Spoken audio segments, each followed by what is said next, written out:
You gotta unmute. Okay, we have no idea what you're saying. Right.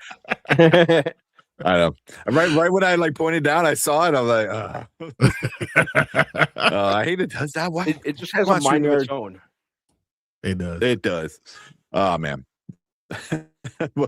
What's up? Welcome to Spoiler Kings. My name is Think Kramer, Brandon Grizzly, Brandman Brandon. How's it going, guys? I'm feeling good, feeling great. Not too bad, apart from this cold that I'm almost kicking. Well, I'm good. I'm feeling good. It's been a lot of fun. Yeah. We had some real good comic books that I'm enjoying. I want to know what you guys think about Cyclops. Cyclops the first issue was interesting. But yeah, I'm loving it. I'm loving time, and I'm loving that I told you that Wes Chatham is in TV shows. He's in comic books. He has his own thing, and now he's in Cross. Let's go. I'm happy.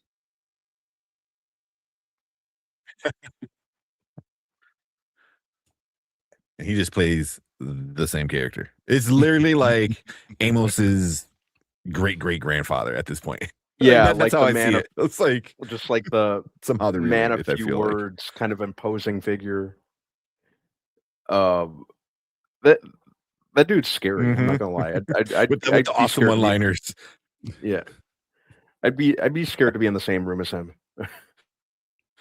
I'll mess Amos up.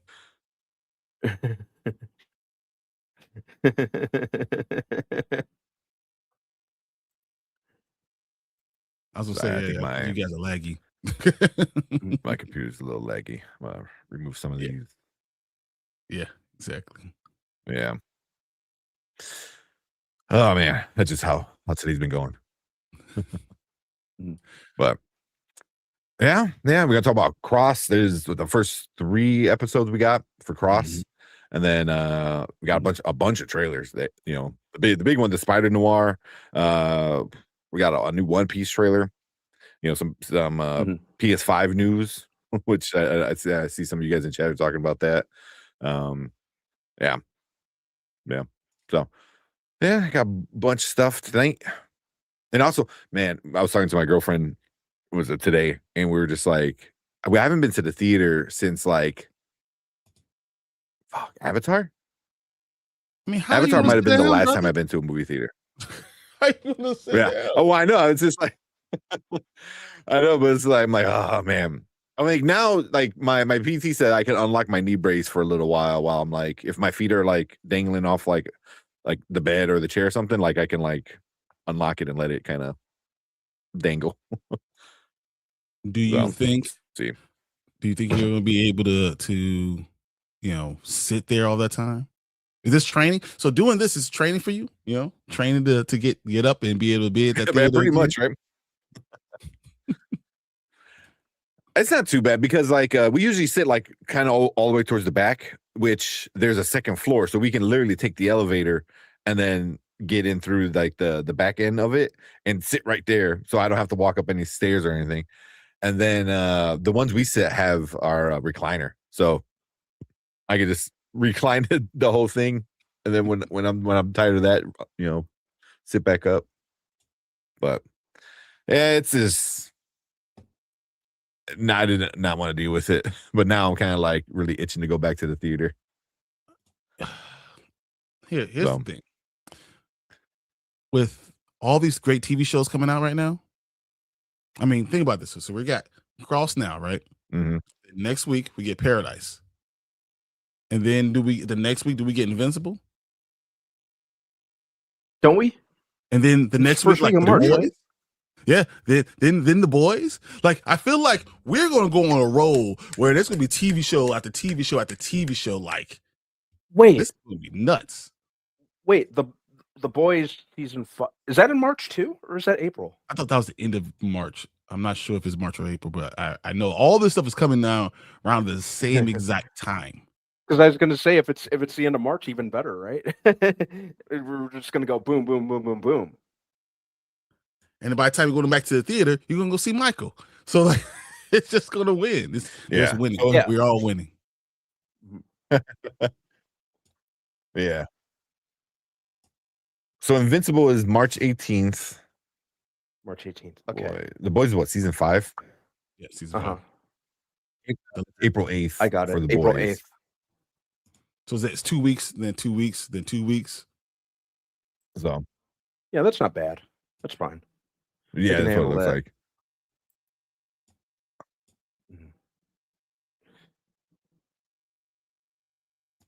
Yeah, it's gonna be. I mean, it's gonna be super busy. I mean, and then I know we were talking like a Spider-Noir comes out.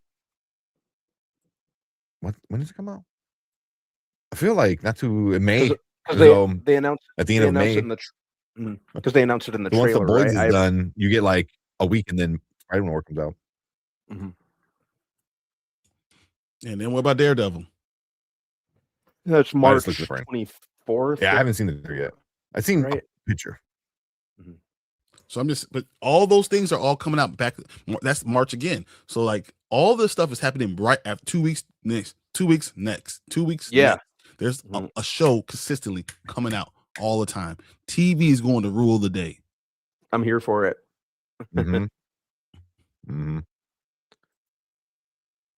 Yeah, I am here for the it. collector's saying they have the Scrubs reboot. Yeah, that's one of the trailers I have for today, ready to go too. Because that's the end of this month, right?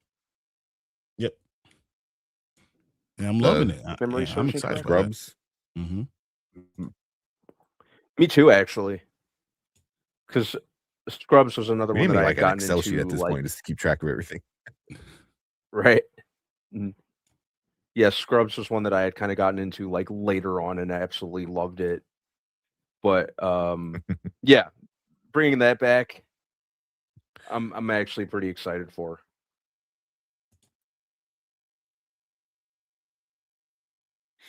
Yeah. I'm not gonna let you guys do videos It's anymore. gonna be fun. Now you guys all laggy and stuff. Yeah, shit, man. There's so much. I don't know why, man. Yeah. I closed everything out. Dude, this today, I closed so much everything's stuff. been fucking annoying me. And then of course, my internet's gonna like crap out. This is how things have been going. Which I don't even know since why, happened because this like way. everything is closed. Everything's closed. Like I got nothing. Also, I need to download Windows 11. You haven't downloaded Windows 11? Just get a fresh reboot. Oh man. No. I didn't like it. After the last couple updates, I was starting to like Windows 11 a little bit more. But Windows 10, I believe there's no more updates coming soon, I think. So. You're not supposed to be able to even use it anymore. Oh, collector. Yeah. Well, because then you don't have any security. That's the biggest issue. So usually I wait till the last minute because whenever they do a new Windows now, it fucking sucks. It doesn't get better until right before the old one, like they stop putting any updates towards it. So it's been like 2.5 years. Because Windows 10 sucked. Yeah, Windows 10 sucked at first. Like Windows 10 sucked. I mean, I hated Windows 10 at first, but then that got better. Yeah, I really don't. I still don't like Windows 11. I don't like the tiles. I don't like all that shit. I was like, why are you trying to be Apple? Don't fucking be Apple. Be Windows. Be who you are. Like, it's so annoying. Like, I still it's annoying. But I'm gonna have to switch it over. But the collector, I probably didn't see your message, man. I honestly, man, this whole week has been super busy. Like from Tuesday to like right now, it's just. When I say I didn't even get a chance to sit down, I haven't got a chance to sit down, like at all. So, yeah, This right now might be the first time I like put my leg up on something like in like 2 days. So it's so funny because when you start staying at home, you enjoy being at home, you enjoy being with your kids. It's something that you don't get that time again. So it's so much fun. And then towards the end, you're like, dude, they're so used to me being here. Now they ask me to do everything, and so it's funny, and that happened to me. So that's I don't know how bad it is with you, but that's exactly what it was with me. yeah, that's how it is. Like every morning, because I usually wake up first with my older son, so then maybe like 30 minutes later, my younger son finally wakes up, and all I hear is from the bedroom, "Daddy, where are you? Where are you, Daddy?" And I was like, so yeah. So then like he gets out of his bed and then like he just like walks around and he like turns the corner and like big smile. I was like, what is his? Now he's got like a bunch of little hair, so they're all crazy. So yeah, it's adorable. I'm for sure gonna miss it in a couple weeks when I go back to work. But Collector, I'll check it out. I'll check it out for sure. Man, yeah, to be second, they said wait till last minute. See, all right, I'm not the only one.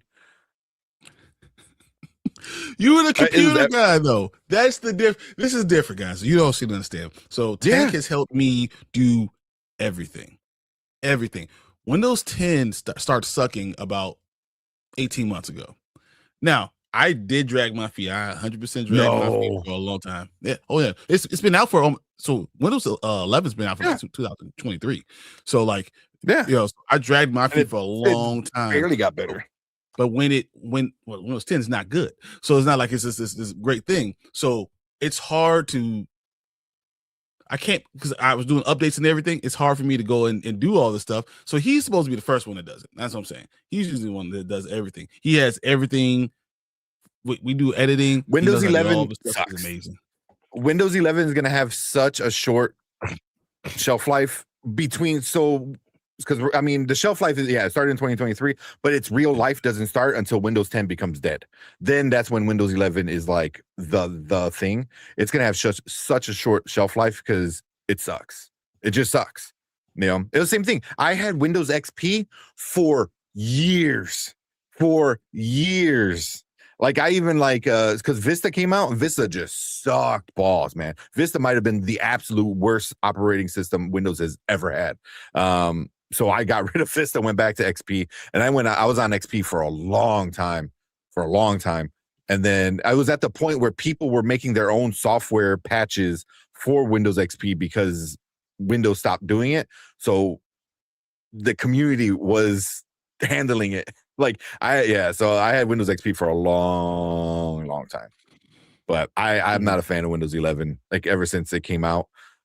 So on my work computer, I had updated Windows 11 when it first came out because I was like, oh, well, I'll test it. And I went back. I was like, no.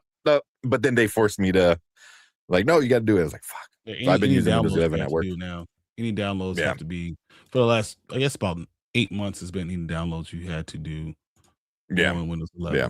So Windows 11 has been getting better. I'm not a fan of it, but it's gonna be a pretty short life. That's what I'm thinking, because Windows 12 or whatever the next one after, it's gonna be like within the next 2 years probably. It can't because of the AI.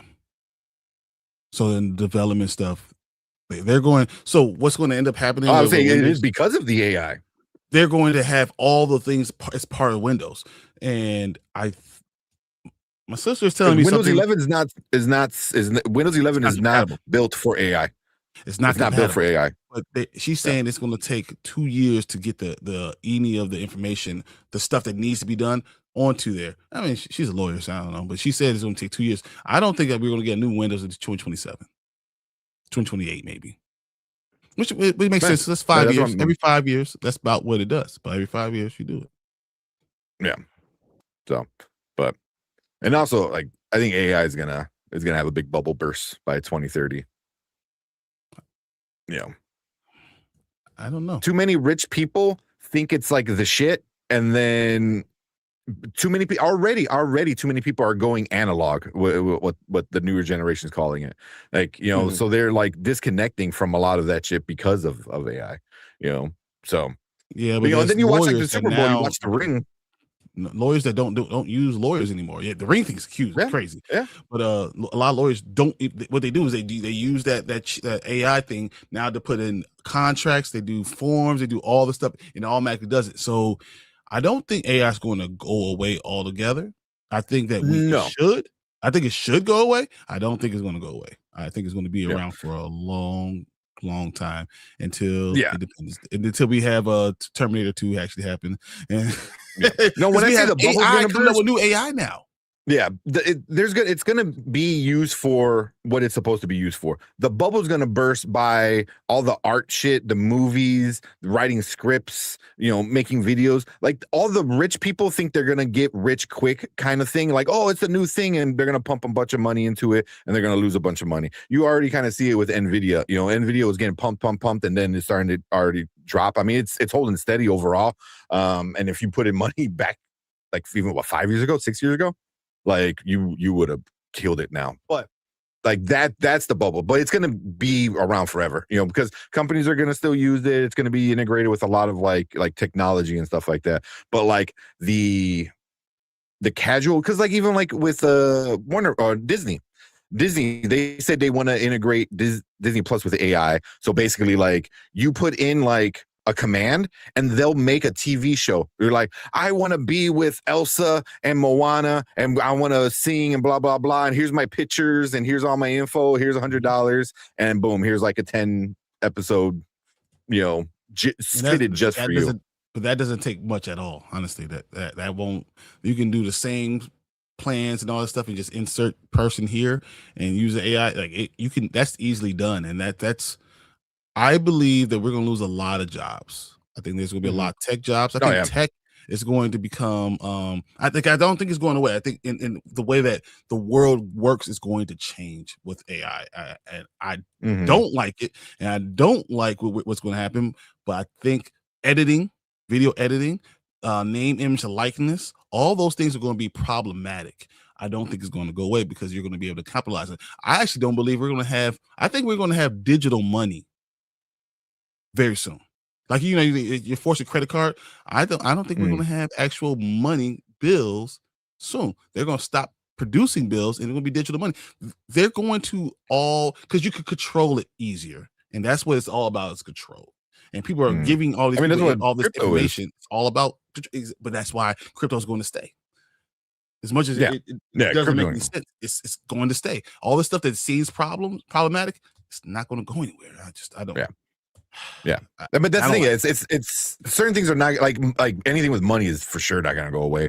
Because that's how people, especially the rich people, how they hide a lot of their money. It's like literally like what 5 days before Trump became president, he dropped a crypto coin and made like $20 million. I think Melania dropped her own like crypto. What Trump did is it's unbelievable. Yeah.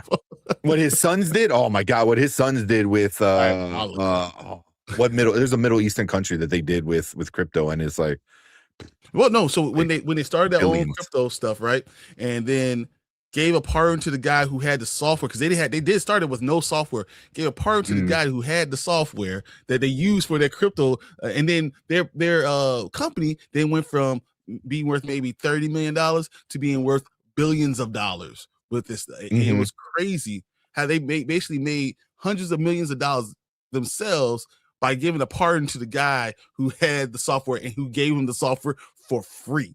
It is crazy. And it's not that it's public knowledge. It's crazy, man. Yeah. Whatever. It is what it is. Yeah. It's insane. It's insane. Yeah. Yeah. If you just like, if anybody wants to look up like Trump's family with Abu Dhabi, and it all kind of, it all started right before before he became president. And then it just kind of snowballed. It's crazy. That's crazy. Yeah. Crime 101. Yeah. But, man, that's how that's going to go. It's the world, man. But it's the world. And it's gonna be sad for because if you can't afford it, there's gonna be a larger wealth gap between everybody too because of it. 100%. Yeah, like you already see it at Disney. Josh Tomorrow, the new CEO, that's his main thing he does. He's like, I want less people, but the people I want them to have more spending capability. So less people, but the people who are there, they're the ones that are going to drop like 10 grand. Yeah. I was like, it's AMC doing the same shit. Like, oh, we're losing people, charge them more. Yep. I was like, cool. You know, bro, I'm not looking forward to it, and it's stuff that's happening. It is what it is, honestly. You know, unfortunately, I mean, you can try to do what you want to do and try to say, then let's boycott, but can you? Yeah. Because then you start to find out like everything is just like interconnected. Yeah. Because like oh man, who was it? James Van Der Beek just passed away. Mm-hmm. Oh, rest in peace. I'm so sad about that. James Van Der Beek, yes. Yeah.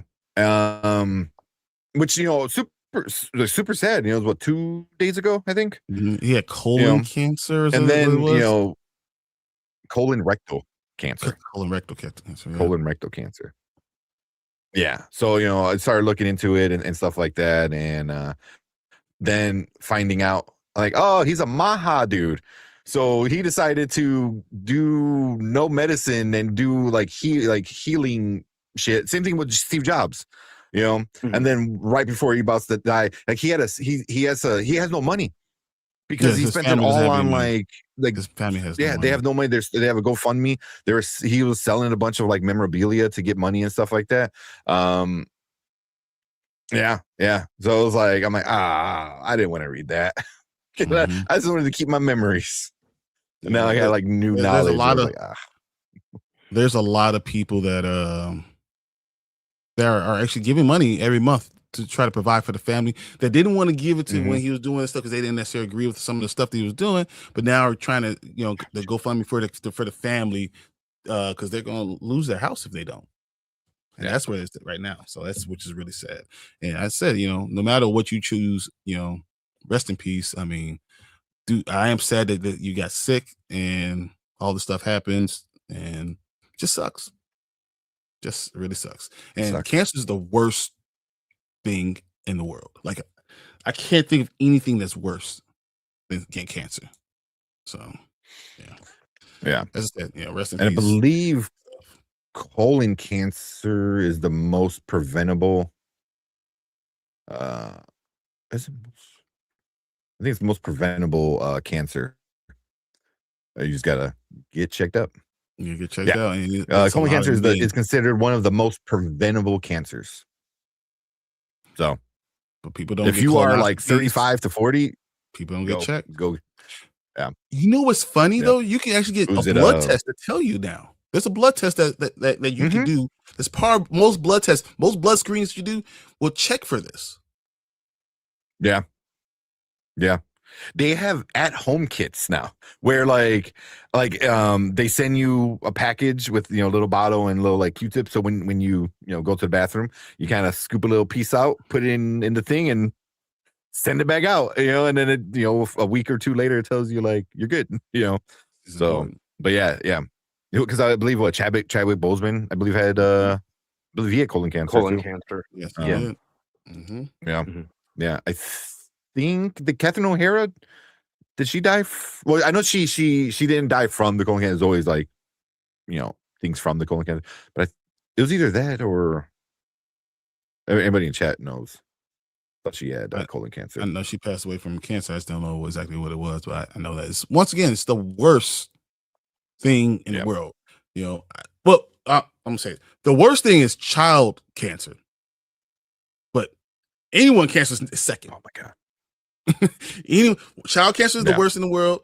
Anyone cancer is number 2, and it should be something that's preventable. And it's horrible that people still have to deal with it. And and I find the people that do deal with this, how powerful they are, and how strong they are, and how resilient they are. And I think that it's one of the greatest things for them to be able to do that. And I love it. So and I'm so inspired by the people that do go through and fight through and all that stuff, but it's just one of those things. A disease that I wish that did not exist, and I wish there was a way to get past that.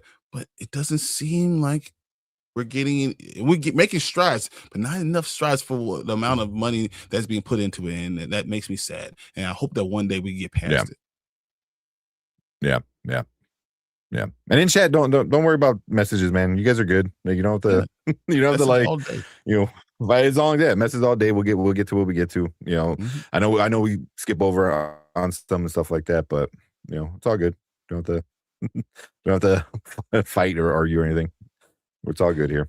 Yeah, I like but yeah, there you go. I just pull that up.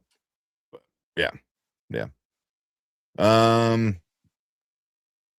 Yeah, speaking of, let's jump into see who's in chat real quick, and then get into some of these trailers, and then Cross, because we got 3 hours of Cross to talk about.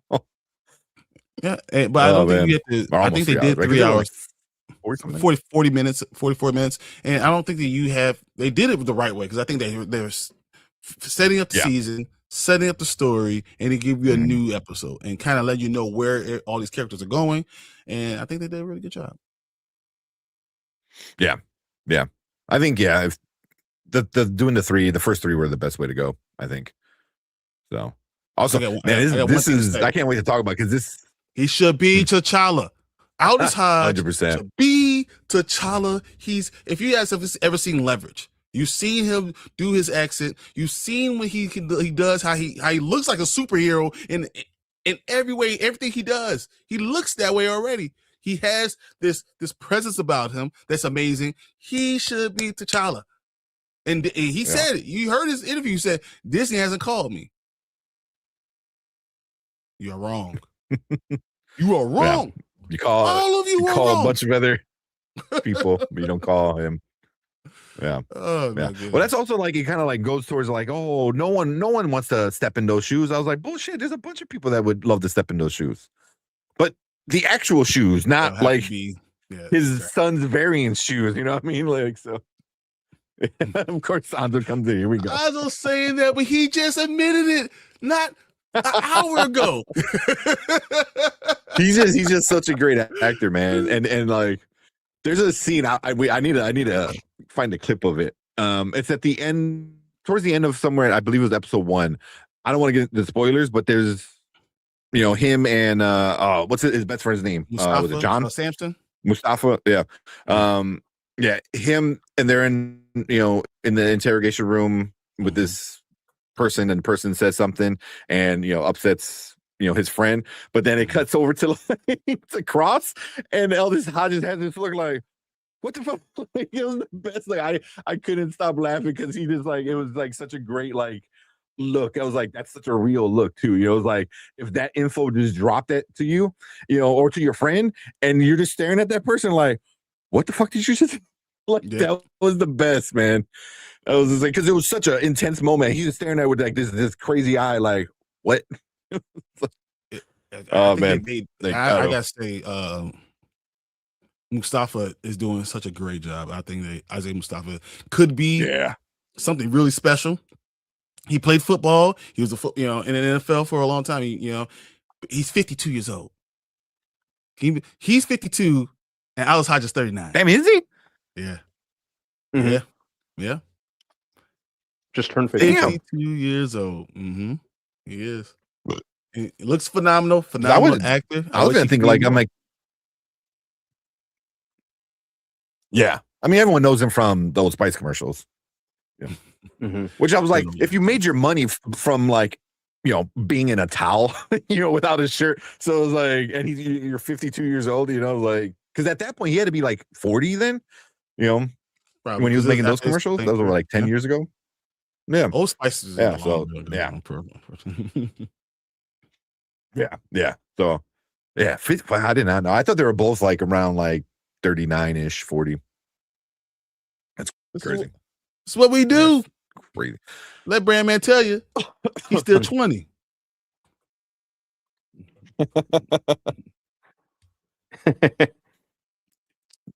No, just got out of college. No, Isaiah Mustafa, he was also in he was in It Chapter 2, right? He was. Yeah. He was the older Mike. He's 100%. Mm-hmm. Isaiah Mustafa is like 6'3", 220. Oh man, Aldous Hodges and 6'1", like 250. Awesome. Yeah, they just look. they look like they to me that's regular dudes, and and they look like giants to everybody else. I'm like, oh, that's a regular guy. So, Yeah, yeah. But then them two together, man, they're such a good combo. Like, this like Exactly. brotherly kind of like love, anger, hate kind of like thing. Kind of relationship they have. Like yeah. It feels like a fleshed out relationship, Mhm. and I like that. I like that not everything runs smoothly between them, which know. which Sorry, Mom Bear. really which really just makes the show work even better for me. Mm-hmm. It's one of my favorite things about the show. They're brothers. Yeah. They're not just friends. Things will go wrong. Things will go right. They're gonna have the secrets. They got all this stuff. But at the end of the day, it's them two. Someone who you love since you were 8 years old. That's your brother. Man, you have to deal with it. Yeah. Dude, But I wonder the beginning of the if these show two was guys- phenomenal with it. Oh yeah. The season I wonder if starts they with him knew each saying other though. that. I don't know if they Like did. before I don't know. the show came on, because like they just have this like natural relationship where it just feels like real. I agree. But I think they're two good actors, and they understand the experience, and they highlight real life stuff. I'll get into it when we get into Cross, but something I noticed and I really enjoy. So Yeah. But yeah, because there's some stuff with the villain. Yeah, we're gonna get into it for sure. Watch a couple trailers, and we'll talk Cross, and watch a couple more trailers. All right, let's just run down, because I know Bear's like, I thought you were gonna say hi to chat. Distraction. But all right, let's do a quick rundown. We got Fernando coming in saying what's up. What up, Fernando? Said he saw Crime 101's pretty good. Yeah. You got B. Brad Davis. He said first, but you're not. Second. Well, I guess he was the first on the main.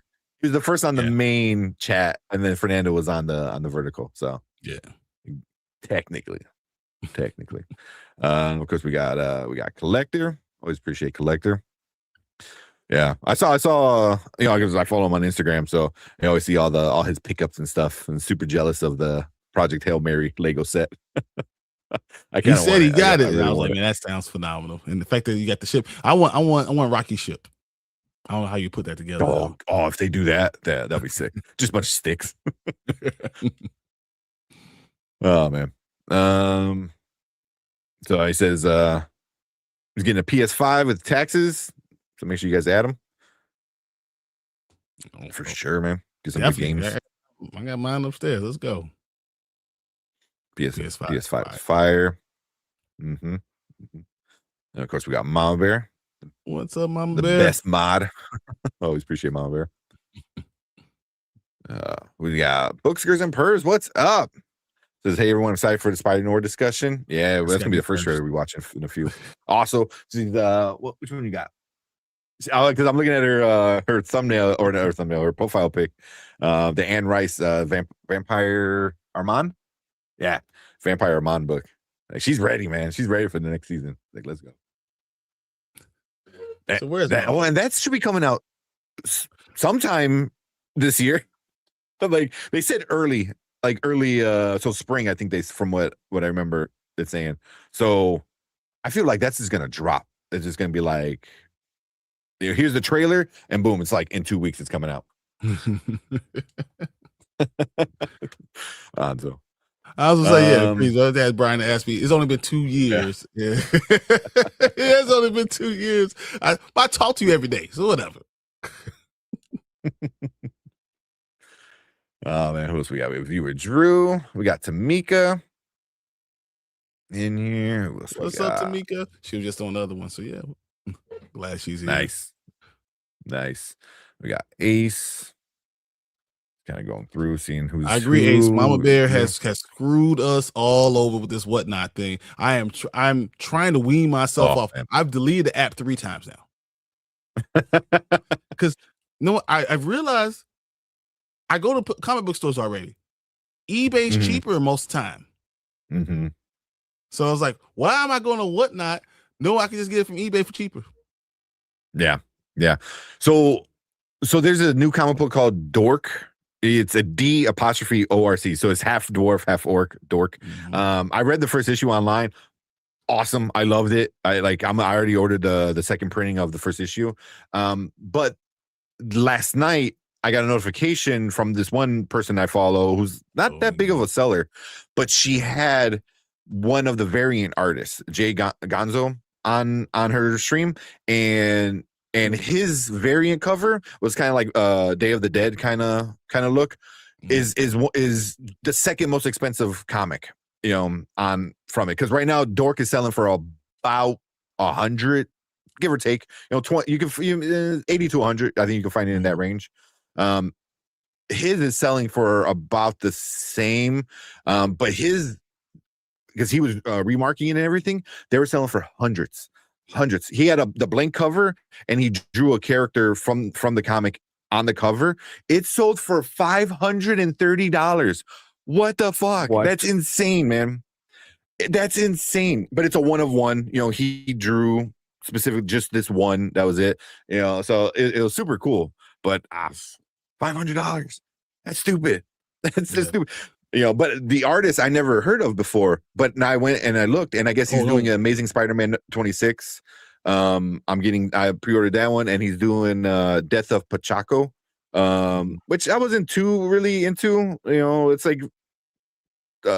like murder mystery type of shit. But I ordered his variant cover. But look up the Ninja Turtles. Look up Jay Gonzo, right? Just J.Gonzo, Ninja Turtles. He has these amazing, beautiful Ninja Turtle sets of all 4 turtles, Day of the Dead style. He also has one of Shredder and Casey Jones. They are amazing. They are amazing. I want them so bad, and they're so expensive. I think Donnie and Leo are fairly cheap. Mikey and Raph are not cheap because they're harder to find. Shredder is like $20. Casey Jones is around $50. But they are gorgeous, especially if you love like Day of the Dead kind of art styles. Amazing artwork, dude. So yeah. Hope the Kings got their Dork issue one. That's what Sully said. I'll find out tomorrow when I go to the store and find out if I got it or not. If he sold it, we'll see. Yeah. It's I got my book is going for 100 now, exactly like Sully. But it's a really good story. I had fun with it. It's pretty cool. I read it, and it's very fine. It was fine. It was good. I know a lot of comic book stores didn't have a lot of copies because they weren't ordering because they didn't know how big it was. It surprised a lot of comic book store owners. Like I know everybody. Like graham crackers were averaging 3 to 5 per store. Like there's no one. So the second print was already pushed out 2 days after it started. 2 days. Crazy. Yeah. Within a week, the pre-order for the second copy is 25,000 issues. Yep. That's stupid. For a second print. A week later. So, but the same thing with Bleeding Hearts. Bleeding Hearts issue 1 already got a second print. They announced that today. But if you're lucky, you can still find it's still going on whatnot for fairly cheap. But yeah, but I like Dork. I thought I liked it got really when he went off at the end. The shields is interesting. The chicken the chicken is interesting. So it's kind of goofy. It's kind of funny. It's kind of gory. But it's I had a good time with it. I liked it. There's a lot of comic book stores that actually put it in the kids section. People that did not read it. No way. What? No way. I know specifically 3 comic book stores that put it in the kids section. Altered Egos, that's in 111th and Kedzie. Chicago Comics had it in there, and Graham Cracker and Naperville had it in the kids section before because they didn't. In the kids section. It is not a kid. Because there's some orcs in there that like the way they're drawn, they've got like huge nipples for no reason. it's just funny. Yeah, it is not a kid's book. That is for sure. But I see Sully talking about Deadpool. I got to read mine still. I got my Scotty Young variant. I got to read it. Sully, which one did you like the Cyclops? I want to know if you like Cyclops or not. I got to read it. Cyclops #1. It's pretty good. I'm gonna read it. I'm gonna read it after this. It was okay. I didn't hate it. I'm not fully hooked on it yet.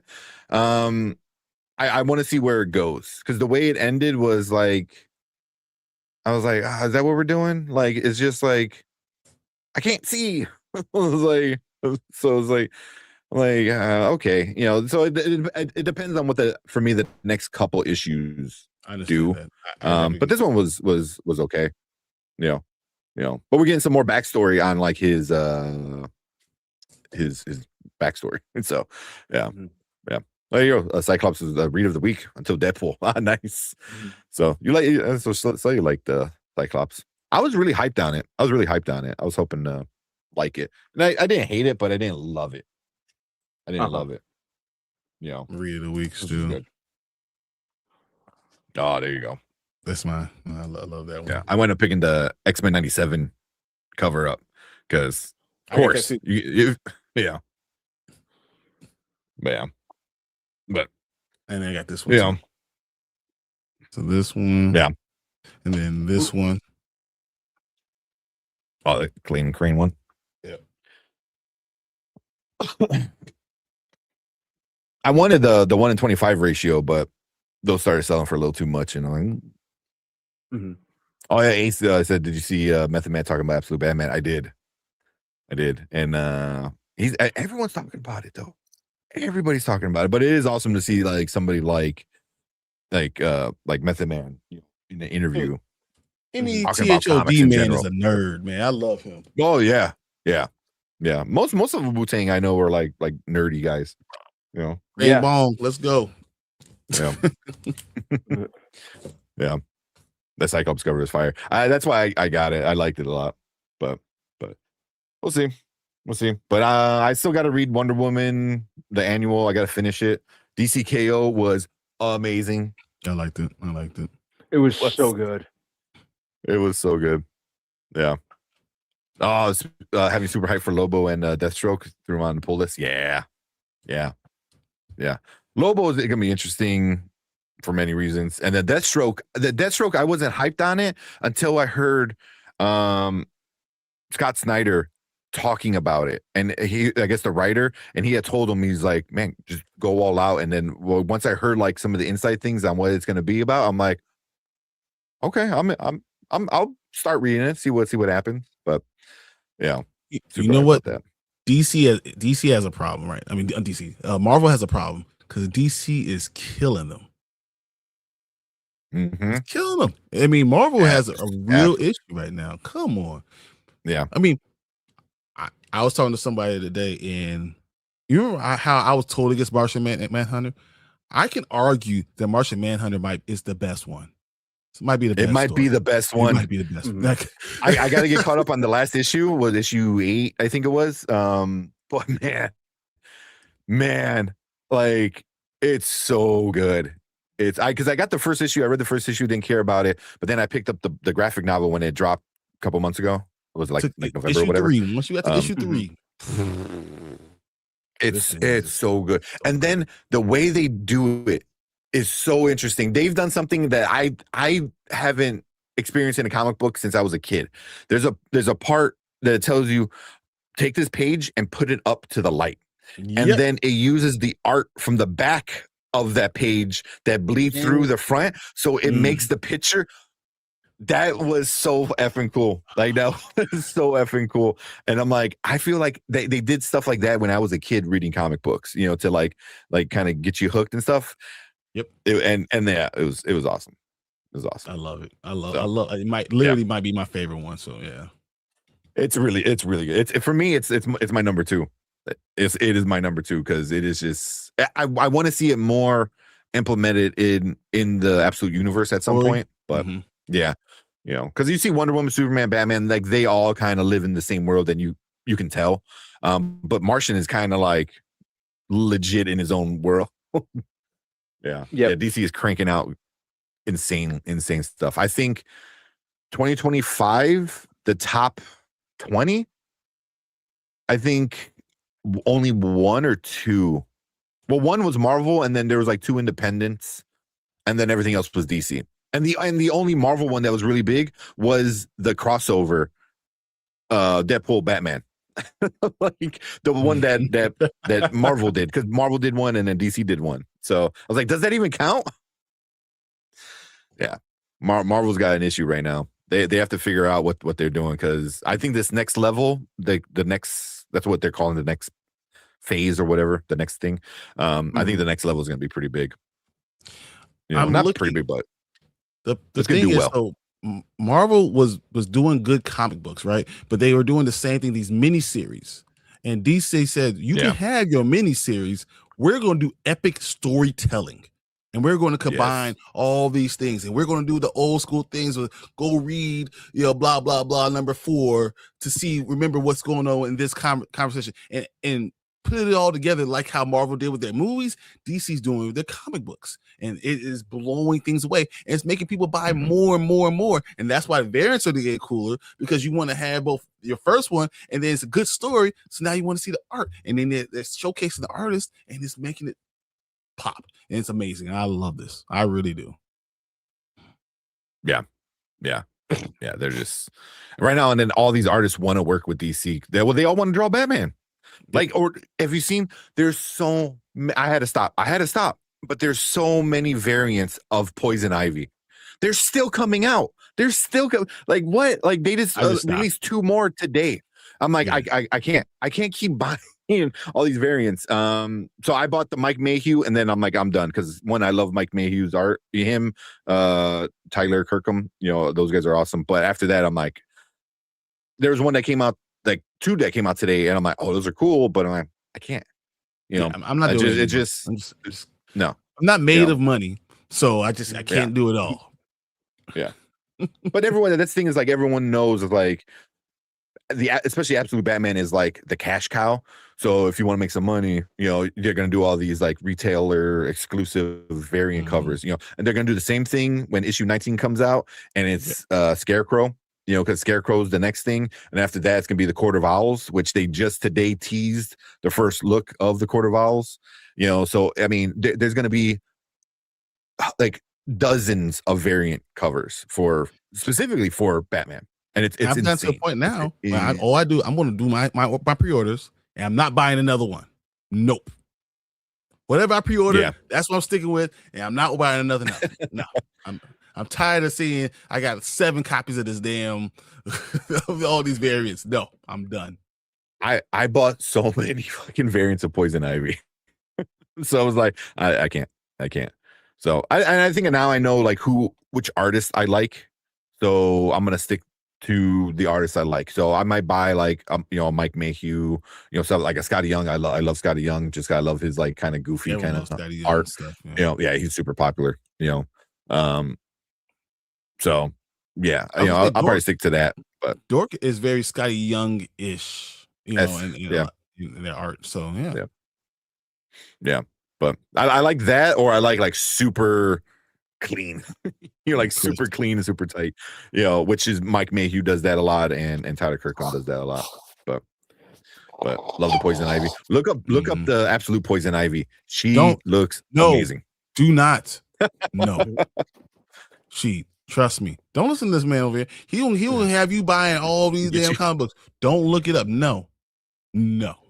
I guess I'll put my money on King's buying more Poison Ivy covers. No, that's it. I'm done. I have way too many. How many did you order? A lot. I mean, what's 5. A lot? I'm curious. I have 5, so I can't imagine him doing. They're all like. Oh, I'll look it up. Probably did 12. Like I did 5. I did 5, and I'm cool with it. That's why I'm doing the Spider-Man, Superman, and Superman Spider-Man. I'm doing 5. That's it. I'm done. I'm not going to go around trying to find all 25 variant covers. Spider-Man, I think I'm only doing 5. You can. If you went all 50, the 25 and 25 between the two, you can buy all 50 at Big Time Collectible. They sell the bundle, and it's like stupid. I think they want like 300, 200. And that's why I do 5 for like 50 comic books. I'm not doing it for one comic book. I'm not doing 25 variants, and then I don't have it. I don't have it.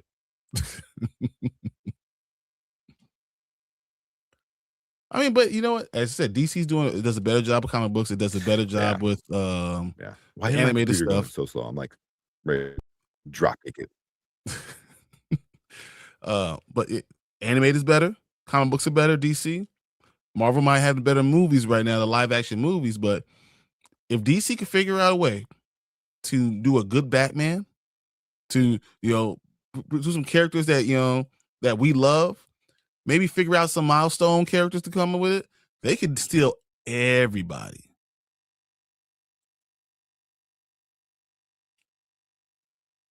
All right, well, I take is going to do that. I don't know who's frozen. Sorry. I don't know. I'm like insanely laggy, and I'm just like going on a website. All right, where did you stop up with all these comments? So let's do some of the comments, and then we can get to this trailer real quick. All right, hold on. I'll show you all the covers I got. If my computer lets me. All right. Am I still laggy? Am I good? Just try your best. We'll get through. I'm so laggy. I know, right? Like, I got this one. I got that one. I got this one. I got this one. I already got that one. I got this one. No, I got this one. Not that one.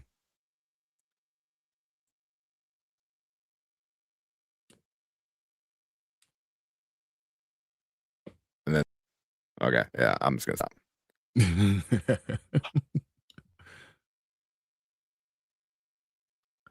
I'm just gonna drop kick it. Right there's my computer. I'm just gonna go back there and just put in the headlock. Get in the headlock. You good to go. Just take out the RAM, because the RAM sells for like fucking thousands of dollars at this point now. Yeah. Here, I count 1, 2, 3, 4, 5, 6, 7, 8, 9. I got 9 poison ivies just from issue 17. That's crazy, man. 9, 10, 11, 12, 13, 14, 15. 15 variants just between 17 and 18. You're sick. Yeah, so I'm done. I can't do it anymore. And they just dropped like 2 more today, and I'm like, I scrolled right past it. Like, I don't even want to look at it. Don't show me. Don't show me. I keep my 5, and I'm cool with my 5. Yeah. Makes your computer lag out. Exactly, Sully. Oh, I know why I'm so fucking laggy. I have 2 StreamYards open. Yeah, you did. You dropped one and then came back in. Yeah. No, I was in a different room. Oh, good Lord. Yeah. So hopefully right. it should be a little bit better. Oh, but I'll show all you guys once they come in. We're gonna get framed. Every week it'll be another 3. So one I ordered from Dexter Soy. But I ordered it graded and signed.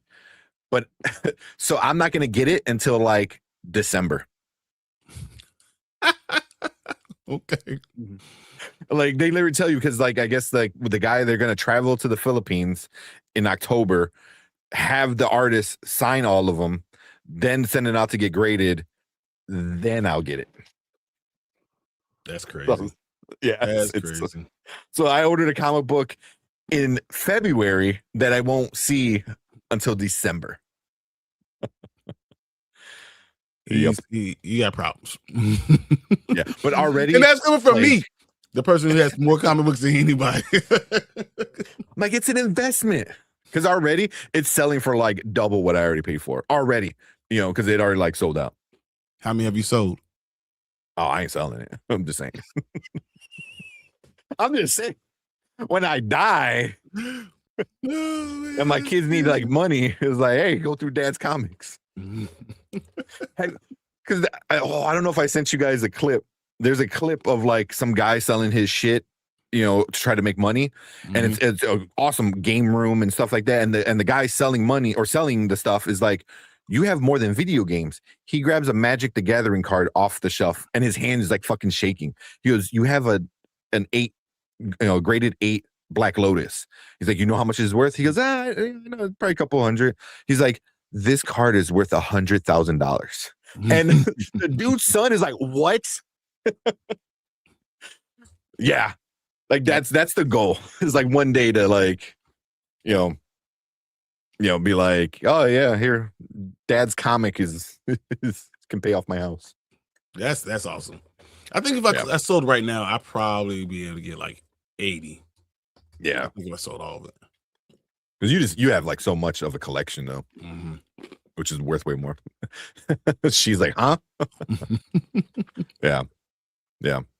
There's a bunch of stuff that I already bought that like is way higher in price. Like the Dork. If you bought that Dork issue for $5, you can sell it right now and make $100. And that's insane. That's insane. So I mean, I got the Absolute Batman. The Absolute Batman stuff is number ones because I have all first printing. Oh yeah, everything I got is first printing. Yeah, just the number one keeps going up in price. And yours is not even graded. Just raw is selling for about $200 right now. It's crazy. Yeah, crazy. Yeah, and you have two of them. I have two of them. Yeah, and I was talking to the guy from Chicago Comics today. He was like, "Man, you bring it to me, I'll tell you exactly who to sell it to. I get you more. You want to sell all your first prints?" I'm sure. Yeah, because if you can sell like the first 14, maybe 15, all first prints, that's a lot of money. Yeah, and man, you just paid $5 for each of the cover. Right from the stand. Turn around, make a couple grand. He said that I probably, if I all 15 first prints, because I have multiple first prints, I probably get somewhere around $4,000 to $5,000. Yeah. That's funny.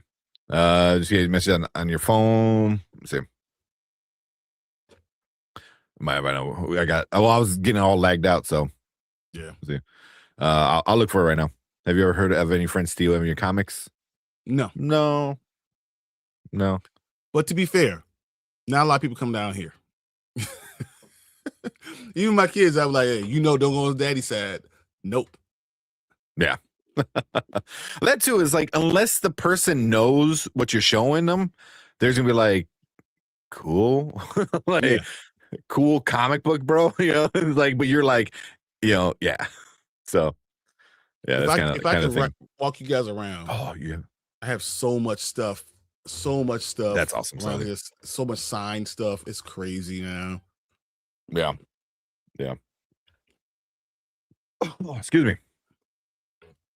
What's up, Relic? What's up, Relic? What's going on? How you feeling? What's up, Relic? Oh man. He said, as a daughter of a collector, please keep a list of what you have 12 years later. We're still going through his collection. Yeah. You got to have it organized. For sure. I want to take 4 days off and just get all my A's organized. Jeez. Just your A's. Just get all my A's organized. Just figure them all out. Oh, and don't get me wrong. So the app helps a lot, but there's some comic books that I didn't scan. I couldn't scan. And I was telling someone I have about 26 Travis full boxes, and each long box is about 300. So and it adds up, but you start looking at it like, that's a lot, and you look through the apps, and I'm like, I actually have more than that. So yeah, it's gonna be a problem one day. That's a lot because I only have 2, 4, 6. I'm working on my 8th long box.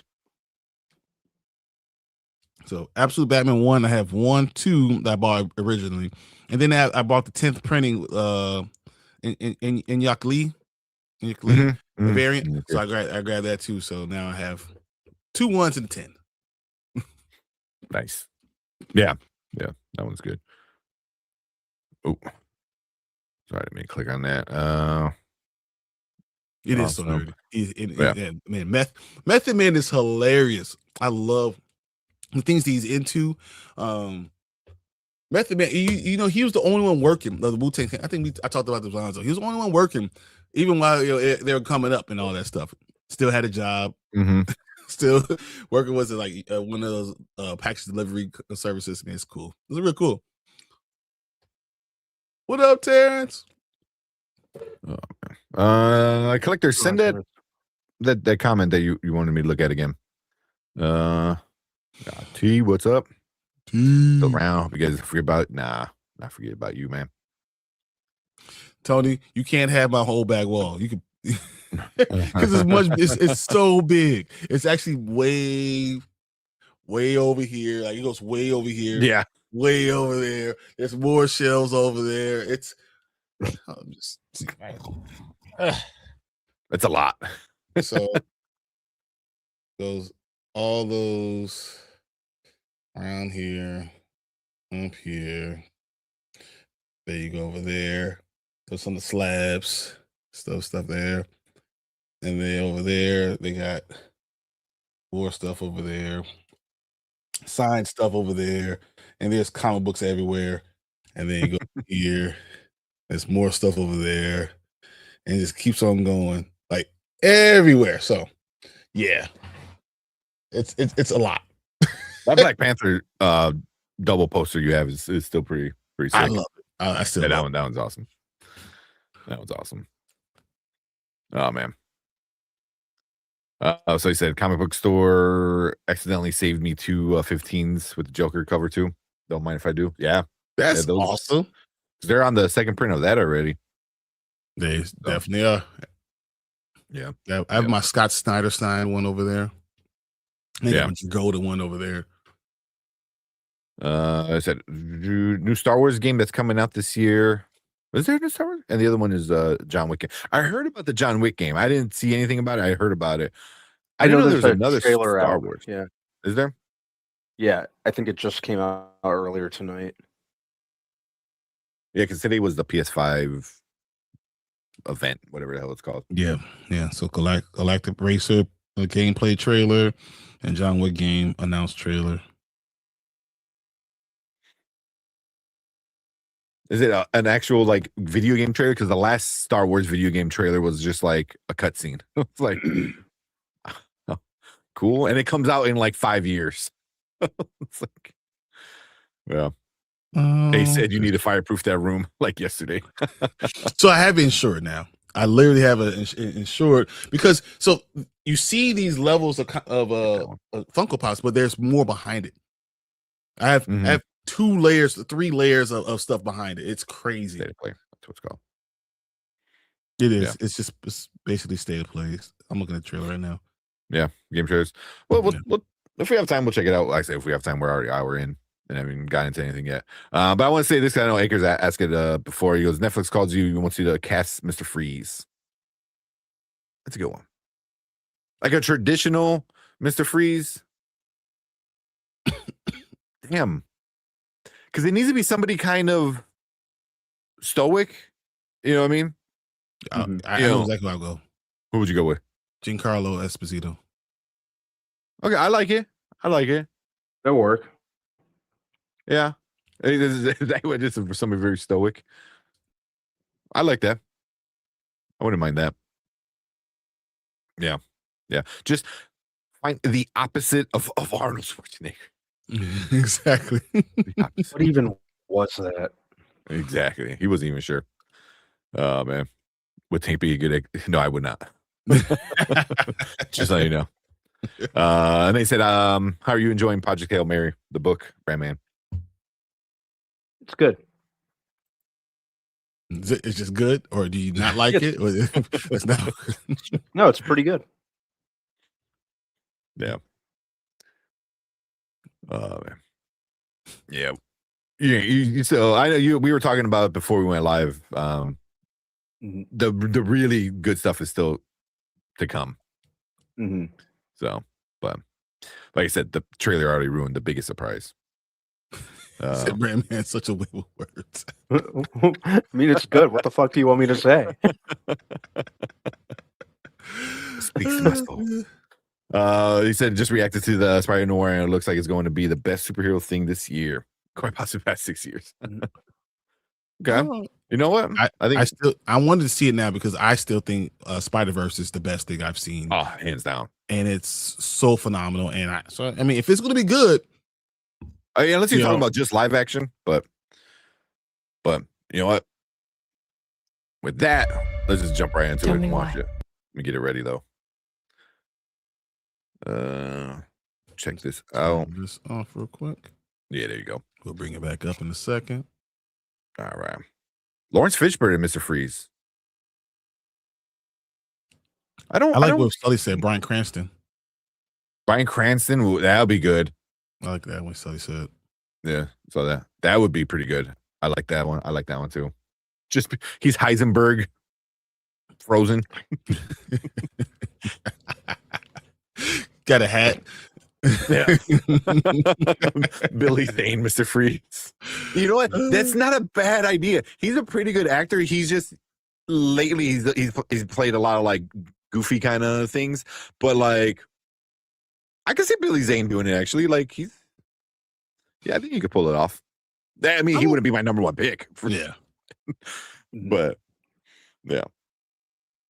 But honestly, it seems like James Gunn is trying to go with like more knower name people, you know, which is good and bad. It's good because you could probably have them sign on for a long contract because they need the money, you know, but also it could be bad because if they suck, you know, but I mean, it kind of worked for Marvel. You know, Chris Hemsworth wasn't a big name. A big name, exactly. Yeah. It was like, the dude that was in Star Trek for 5 minutes, Max, died. Hey, it was phenomenal for 5 minutes though. Oh, he was great. Yeah, great. Yeah, I'll be pissed if Chris Pratt is new Batman. Bro, I'll be done. All that good stuff I just talked about DC will be out the window immediately. Immediately. Yeah, no, done. Yeah.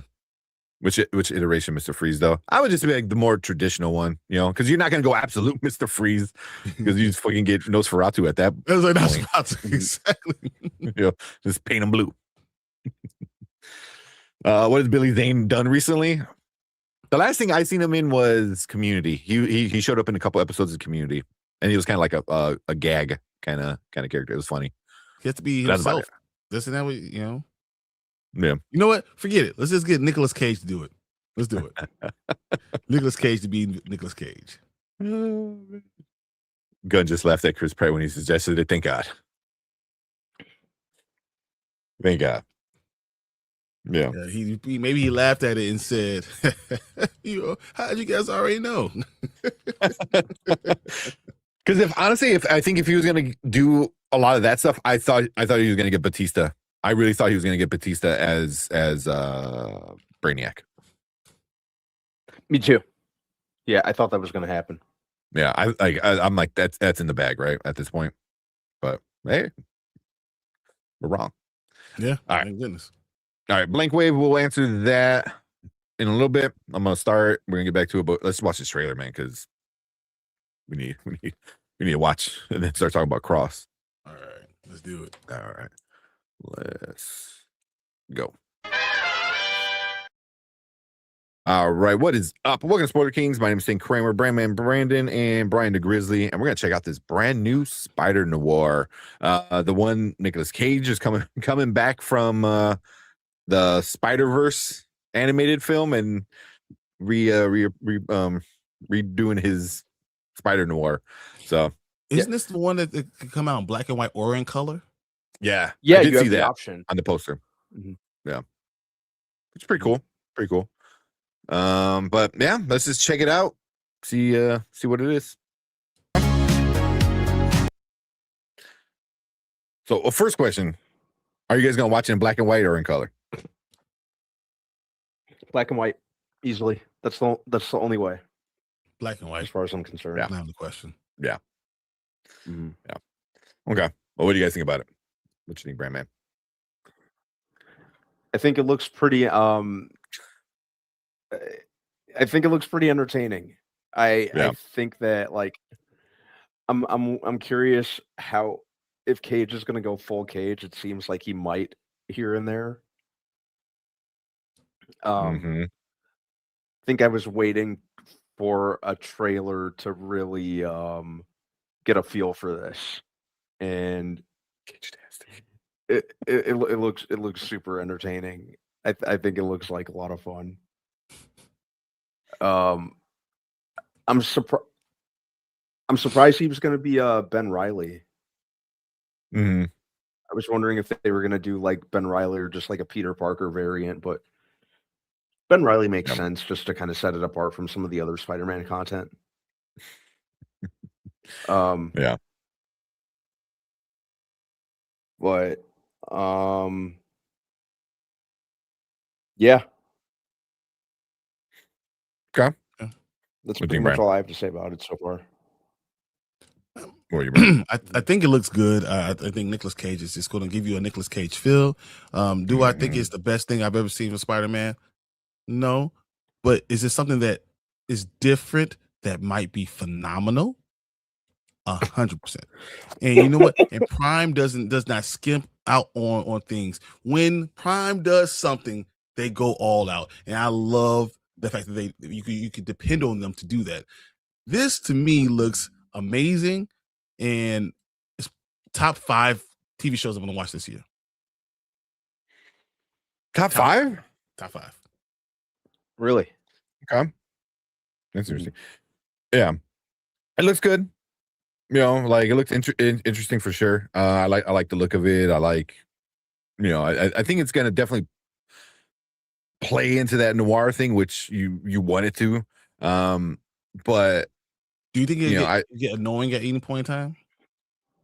No, because like it's like I know I'm going into a noir Spider-Man, so I'm expecting noir Spider-Man. You know, so it's like if you go in to see like a comedy movie and you're like, you know, there's too many jokes. I was like, well, then why are you watching? What it was gonna be, you know? So it looks like it's gonna be what I expected to be. So you know, it's not gonna like go crazy, but it looks good and it looks different. We've never really seen a Spider-Man like this, you know. He got a lot of hype from the animated versions. You know, people, you know, found him to be a fan favorite. The comic book, you know, is fairly new. I forgot what number issue, but it's on 5. 5. Yeah. So, you know, people are loving that. So I think it's gonna do well. It's for sure gonna do well. But in the trailer, they showed you Cage being Nicolas Cage. Yeah. I know I laughed at one point. I heard Brian laugh at another point. You know, it's just always that like always be Cajun, you know, like if anybody knows from the Community thing, like I'm expecting like he did that let's go. Get out of here, man. You know, if he breaks into a speech about a peach, then I'm dead at that point. You know, but looks good, looks fun. Looks fun. Looks something different. Something like, you know, we're especially now in the world of superhero movies and content, you need to be different. People love Spider-Man. People love Nicolas Cage. Mm-hmm. You know, and noir is definitely kind of making a comeback in a not in a big way, but it's definitely making a comeback in, you know, in the right context. In the right context is going to be another scene. The scene is going to be another character within it, and I think it's gonna be fun. I think it'd be a lot of fun. Yeah. So it looks fun. It looks good. So definitely want May 27th. So, and then I don't know why I'm like, oh, it's gonna be on Disney Plus, but they don't own Spider-Man. Yeah, kind of forget that every so often. So Prime is good though. I think Prime is a good spot for it. Is this a one-off? Me too. This season a one-off. I'm kind of inclined to feel like it might be. Yeah, I just kind of get that feeling that it might be a one-off. I think unless it's really, really well received and Prime demands a second season. Exactly what I was gonna say. Like right as of right now, it's a one-off, and then if it like destroys records, or even like not even destroys records, if it does really, really well, like I could see them like, hey, here's 2 more seasons. What you got? So, yeah. Sounds good to me. I mean, I enjoyed the trailer, Mm. but I love Cage. Just come on. Yeah. It's hard not to love him. It's Nicolas Cage, man. It's like because there's so many times where actors are themselves, and you're like, that doesn't work. It works every time for Nicolas Cage. Every single time. You. Just be you. That's all we need. So yeah. This is Spider Cage, we should call it. But excuse me. But cool. That was our thoughts on this first trailer for Spider-Noir with Nicolas Cage coming out at the end of May. So we're definitely going to be watching and reviewing it. So make sure you guys hit that like button, hit that subscribe button, and come and join us when we actually break down these episodes and talk about it. It's going to be a lot of fun. And we appreciate everyone in the live chat. We want you guys to stick around because we're going to move on to your comments right now. Oh, man. Yeah, when he did I was like, get the fuck out of here. Oh, man. It's so Nicolas Cage. Yeah. If oh my God, if at any point he says, I just want to take the mask off. Dead. I need a pause. I will pause the TV and like have to like gather myself because I will be dying laughing on the floor. Oh man. The mask. Yeah. Oh. Like that would be fucking the best, man. Oh man, I love Nicolas Cage.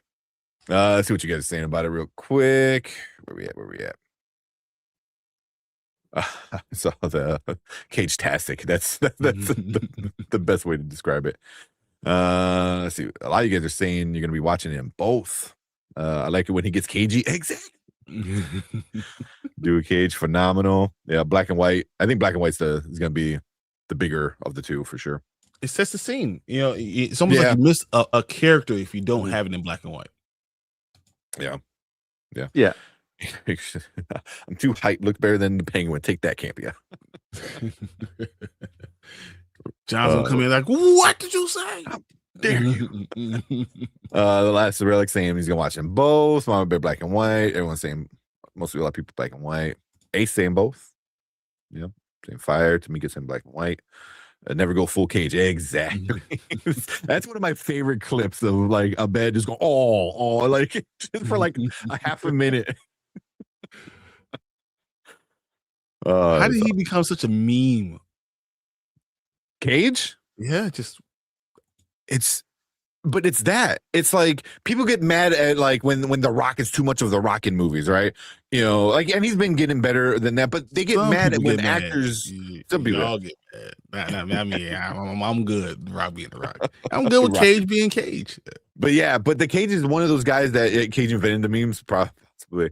But he's always been this guy where you get him. Same thing with Keanu Reeves. It's like when you get Keanu Reeves, you get Keanu Reeves. You know what I mean? Like that's it. Like I just feel like now it's like Keanu Reeves kind of turned into a John Wick, but I still feel he's still Keanu Reeves. You know what I mean? Like it's funny you said it. I still think he's Neo.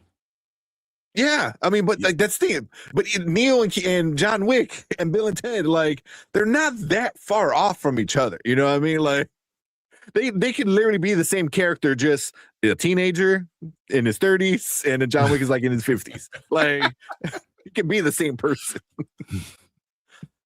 But I mean that's what you kind of expect for some of these actors, especially Cage. Going full Cage is the only way. Exactly. I always go full Cage. Always the massive talent, guys. You can't deny that massive talent. Yeah, looks terrific. The Cage looks great. I think it's like, yeah. What's up, Travis? Travis said, with Ben's thing, I wonder if there's a clause forbids them being two live action Peter Parker Spider-Mans in separate projects at the same time. That could be. That's really interesting. I can see that. Like, we don't want to confuse people, but you'll have 3 T'Challas. Oh my god! I'm sorry, I had to bring it up. That chapter 45 of Malice. There you go. So I will never forgive you. You gotta get outstanding the rest of these days. Exactly. Exactly. And I think that's why Wonder Man like got a lot of high praise, is because it's so different from the other superhero stuff. This is probably I think it's gonna be good. It's gonna be fun, but it's different. It's very different. So Trevor said, depending on how far they go into the comics, with Uncle Ben getting killed by gangsters, I wonder if his name is Peter, then he changes his name when he becomes a detective so they don't find him. That's interesting. I like that, Travis. I don't know too much about Spider-Noir, so I don't mind that. I only know for this one comic book run right now. Honestly, if I want to be real honest. Yeah. Yeah, I heard people talking about the Vulture. I saw Electro, like his hand, I guess. Mhm. Who else was in there? I think Sandman. Sandman saw in there. Sandman was like the second issue. Yeah. Well, no, in the trailer. Oh, I mean this. Okay. Yeah. Oh my god. Yeah. Spider-Man looks hella promising. It looks good. It does. It does. It's gonna be good It should be numbers. fun. Yeah. Are you guys doing the Scrubs trailer? It's on our list. Hopefully we get to it. We got a sidetrack talking about comics. Way too long. Too long. Yeah. It can't be coming after me in my nightmare. That's funny. Oh, man. Travis. Yeah. What's that? Someone offs Bill and Ted. Ted Snaps becoming John Wick. Exactly. Well, first he becomes like the one, but then he learns how to become John Wick. Ted goes into the future, right? So far into the future, then he gets an office job, and then becomes the one. So then he's Neo, but then he goes back in time when they put him back in the machine. He goes back in the Matrix, and he's John Wick in the Matrix. Oh man, look. Exactly. We're just making it all canon. Oh, that is awesome. Yep. Somebody we do. Oh man. Yeah, we know about the Terminator in the Matrix. Yeah, that's a big thing. Yeah. I think it was Mama. I think Mama Bear brought it up a while ago. A long time ago, yeah. Louis Pullman for a new Indiana Jones. I think they just need to lay Indiana Jones down for a while. Let it go. Let it breathe for a little bit. Figure out Star Wars. Get that in order. Get that all fixed up, and then you can start tinkering with the other things. Not with that Mandalorian Grogu crap that we saw. I guess it was supposed to be a spoof on the Budweiser commercials. Yeah, that's what they were saying. I'm like, what? That's why I thought, I didn't know if it was a Coca-Cola commercial or a Pepsi commercial or the Budweiser commercial. I said that, but I just thought it was terrible still. Yeah. All right, Collector. We appreciate you coming in. All right, let's get going. I had a discussion with them. I believe iRobot was in that timeline too. Y'all, yeah, something like that. Well, there you go. We just put Bill and Ted, The Matrix and John Wick all in the same and it's universe. Funny because Will Smith could have been the one too, but he didn't make it. What did he choose? He West. chose Wild West. Wild West. Oh boy. Yeah. Big Trouble in Little Chinatown remake. No, it doesn't work anymore. Yeah. But I think you're right in that line of offensive and 100%. It's not. You're not on the line. That's like saying you're going to be able to do Tropic Thunder again. Like you can't do certain things. You just can't do. Yeah. No. Craven 2. I get out of here. Oh God. Spider-Man is supposed to be a mutant mutate into a mutant spider in Brand New Day. Oh, I was reading that. So he's supposed to mutate into a mutant spider in Brand New Day. So, because I know, like, what was it, like Man Spider or whatever, where he like grows extra arms and shit. That'd be weird. They even did that in the '90s animated series. They adapted it. Remember that? All right. We'll watch this One Piece trailer and then talk about Cross. Sounds good. Okay. Then if we get into the other stuff, we'll hopefully get ready. One. While we're watching this is like we get a lot of views. The One Piece stuff. It's funny. It is so. We get a lot of Spider-Man is supposed to go from those whatever fake webs that he makes to now have from web shooters to having his own organic webbing in his body. In the movie or just in the movie? In the movie. In the movie, Tom Holland's going to go from one to the other. He's going to start producing his own webs. They would need to explain it well. If he turns into a spider, I think he comes back. He can have that thing that holds in them. Yeah. I never really cared for that, like that version, of the who is it? Tobey Maguire. The organic one. Like I think they played with it in the second one better.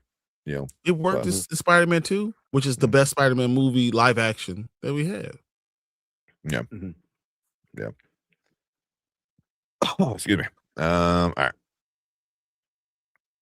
Or some people are pissed about this too. Yeah, it's interesting. I'm not a big fan if that's what they wind up doing, especially right before, like we have 2, possibly 3 Avengers movies coming out that it's gonna tie like everything together, and you're like, let's turn Tom Holland into a big spider.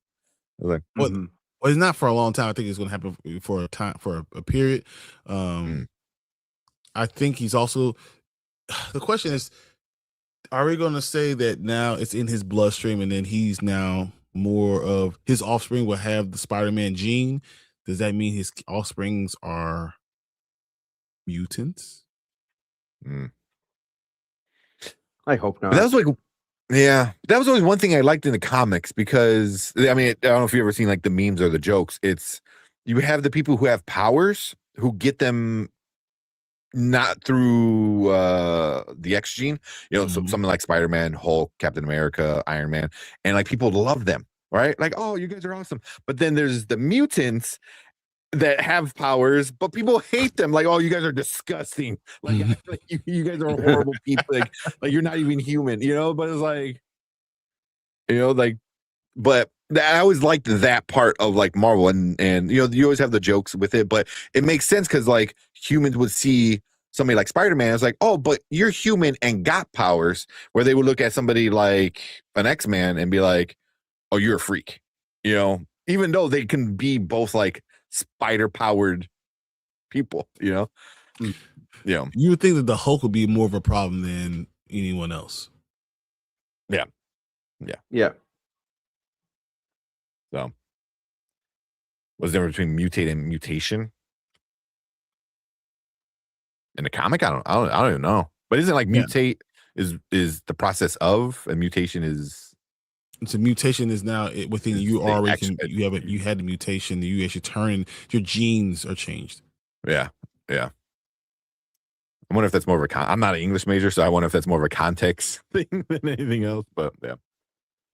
Oh man. All right. Which I don't even eat Takis. My daughters love Takis. My wife and my daughters just so much in there. It makes me, it makes me mad. I don't like any of his stuff. It makes me mad. So I'm throwing all this stuff out. That's funny. Yeah, I'm okay on chips. I'm okay with chips. Just don't put it on my fruit. That's why I draw a line. Here, no further. Put it on chips, but not fruit flavored chips. Exactly. But not me mango flavored. All right, let's check out this trailer and then let's talk about Cross, because we'll talk about that. Let's go. Okay. All right, what is up? Welcome to Spoiler Kings. We have another trailer reaction for you guys. This is another One Piece season 2. It's getting closer to the release. This one I think is like another official trailer or something like that. So I don't know how many official trailers or teasers or official teaser trailers. They just keep popping them out. As many as it takes to make people want to see it. Yeah. So let's check it out and see if we get any new things. What's a pirate? A pirate is someone who has adventures and dreams and never, ever gives up.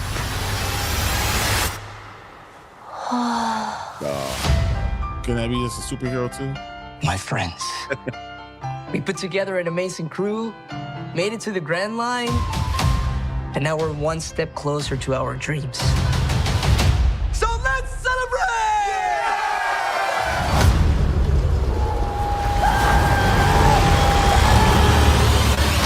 I'm sailing away. Nice choice of music.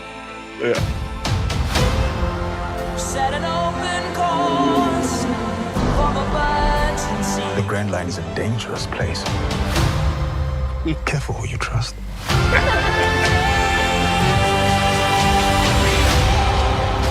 So you're captain of the Strawhead Pirates? Monkey D. Luffy. You're going to watch your friends die. You will never find the One Piece or be king of the pirates. Bing, bang, boom. These Baroque work guys are different. They're crazy powerful. Little help here! Bye-bye, baby. But there's nothing we can't take on. Together! Beat down time, baby.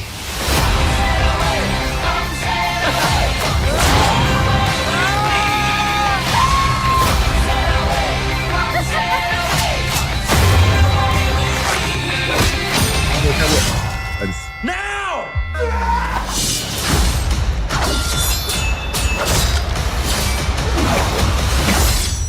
Good sword. Sometimes you end up somewhere you never thought you would. And you meet people who stay. That's what the journey's all about.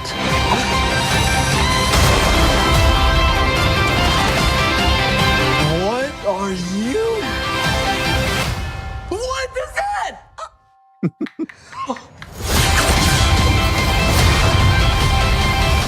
This is the most fun I've ever had. Awesome!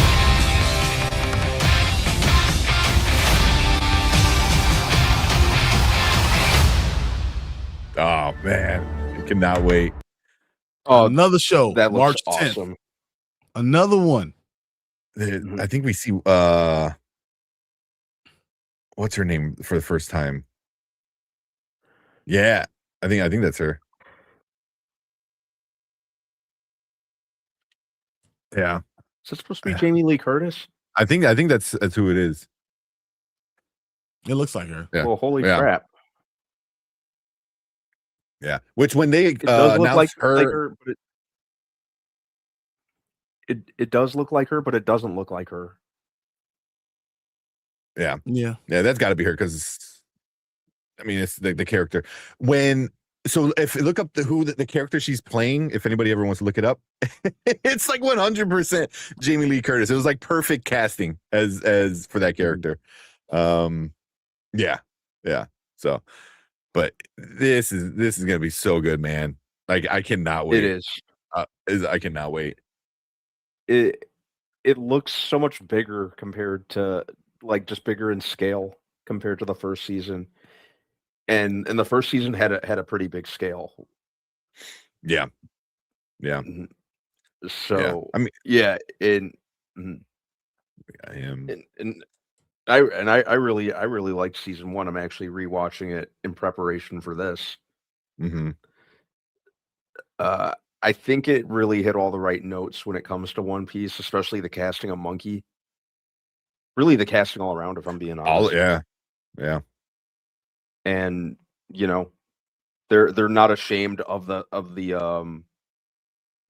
the content. That's what really makes it work. Mm-hmm. It's legitimately like watching live action manga or live action anime. Yeah. Yeah. Just I mean, dumb. they're just like, yeah, they're doing like triple speed, which is probably for the best. But it is like right out of the anime, like for sure. Yeah, I'm super hyped about it. Mm-hmm. Oh, you, Brian? It looks so good and entertaining. I just wonder, are they so they're dropping it all at the same time? Is that a good thing or a bad thing? Oh, that's right. I wonder that part. Because this seems like it's good enough that you can go ahead and just drop 2-3 episodes, then 2-3 episodes, and and do it that way. But the fact that it's all dropped at the same time, is that something that's positive or negative, or is it because you before you get Invincible, you can finish all One Piece? Like it's a lot, and I think this looks phenomenal, and I'm worried that it doesn't get to talk about it. We don't get to talk about it as long as it should be talked about. Yeah. Yeah. I mean, that's kind of the problem with Netflix in general, right? It's just you get a great show, like for this example, 8 episodes all dropped at once. So by March 12th, like if you didn't watch it, you're gonna get spoiled if you don't know, so it's like, but then by April, they're not talking about it anymore. Instead of spreading it out 8 weeks and giving it a solid 2 months and let everyone like enjoy it for a little bit longer, you get one weekend and then that's it. And then, but would they talk about it anyway? Because there's so many. You said Invincible comes out, right? You have so many other things with Daredevil. You have then you have The Boys. You have You have all these shows all coming out back to back to back to back. Is it smarter to drop all 8 and take your weekend when nothing else is talking about anything else? It's only you. I don't know. I don't know if it's good or not. Yeah. Didn't they drop the entire? Did they drop the entire first season at once last? With the first season. They sure did. Yep. That's who it was. I was wrong. It is Katie Siegel. Married with Children. She was Peg Bundy. She was in so much shit. Futurama. What's the motorcycle one? Sons of Anarchy. Sons of Anarchy. Yeah. That's it's her. She's the character. She's that. I think you guys, if you have not seen it, watch season 1. I think you'll be pleasantly surprised when you watched it, and it's going to be it's a quick watch. It's one of those things that you're going to start watching 1, and then next you watch 4, and then once you watch 4, you go ahead and finish the season, and then you're going to do that, and then say, oh man, I want to see season 2, and guess what? It's coming out right in 3 weeks, so you can go ahead and start doing these things. I think this would be a good time to start. Yeah. Right now is like the perfect time to watch season 1, because it gets you introduced to everybody, and you, if you like anime, if you like old school kind of anime, this is like Brandman said, right from the book or cartoon, more or less. I'm gonna tell you, even if you don't like anime and you like a cool story and you don't mind suspending a little bit of your belief in some things and just enjoying the ride, I think you're going to like this. This is be something very cool, a little bit different from what you watch. So, like anime, love anime, not like anime, it's something you should watch. Yeah, because there's a few people that I know that don't really care for like anime or animation in general, and they really like the first season, so just hopefully we don't have to wait another, like, what is it, 2 years, 3 years at this point for the next season. Yeah, One Piece fans have been around for a long time. I think you can wait. Yeah, there's one time, the one fan base is not going to hurt you. Yeah, exactly. I mean, the story's still going. You know what I mean? Like, he still hasn't finished One Piece in the anime or in the manga, in the book, or the anime. So, yeah. One Piece fans definitely learn to play the long game. Yeah, play the long game. Exactly. But that looks a lot of fun. That looks a lot of fun. I cannot wait. But we want to hear from you guys. So if you're watching on the replay, leave a comment. Let us know what you think about this trailer. Let us know if you watched the first season, if you're hyped about this one. But come and join us because we are definitely gonna be breaking this down. Probably not episode by episode, but we'll just do like a full release. They'll all be released at the same time. Yeah. So yeah. So, but yeah, we'll talk about that. So come and join us when we talk about this season. But we appreciate everyone coming in, hanging out with us in the live chat. You guys stick around. We're gonna move on to your comments right now. Right. I hit the like button or a subscribe button. I was like, oh, here we go. So the animated One Piece just finished season 1. Yeah. 1,150 episodes, I think it is. Just finished season 1. Ridiculous. It is crazy. And the reasoning behind it is like, I get it, but it's also kind of like really. So it's like, because there's like unplanned breaks between all 1,100 episodes, but now because they're doing planned breaks for the last part of it, then they're gonna split it up into seasons. So it's like, but literally the last part that they're in right now is like it's the end game. You know what I mean? Like the writer already said, like this is it. This is the end.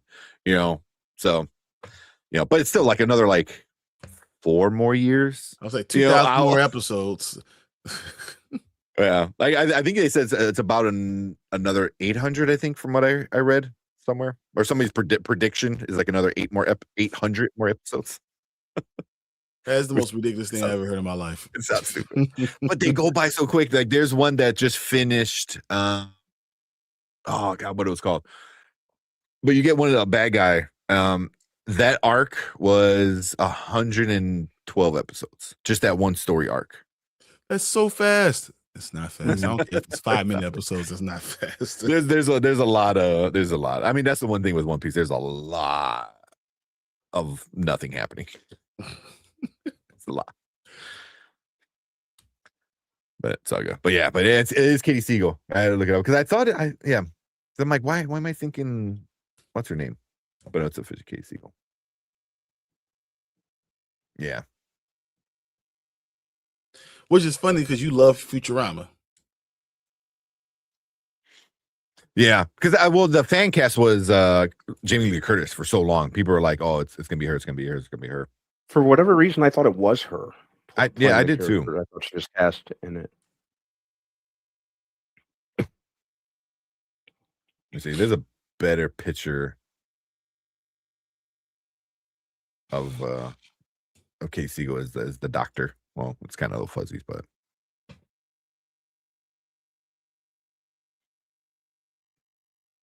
that one. That's 100% Kate Siegel. Yeah. Yeah. But the way the doctor, she's a doctor, is like she has a super old face, like just super old lady face, and then just like a banging body. It makes no sense. It's so stupid in the cartoon. It's so stupid. Yeah. But she's a cool character. She's a cool character. Let's see what you guys are saying real quick, and then we're gonna move on. Oh man. What a Practical Magic 2 trailer. It's coming soon. Well, maybe not soon, but it's coming. We haven't got a Spider-Man or Brand New Day trailer yet.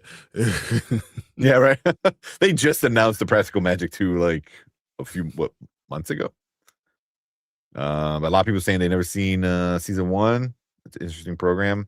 It's fun. That's the list for sure. Seen season 1. Haven't watched season 1 either. Okay.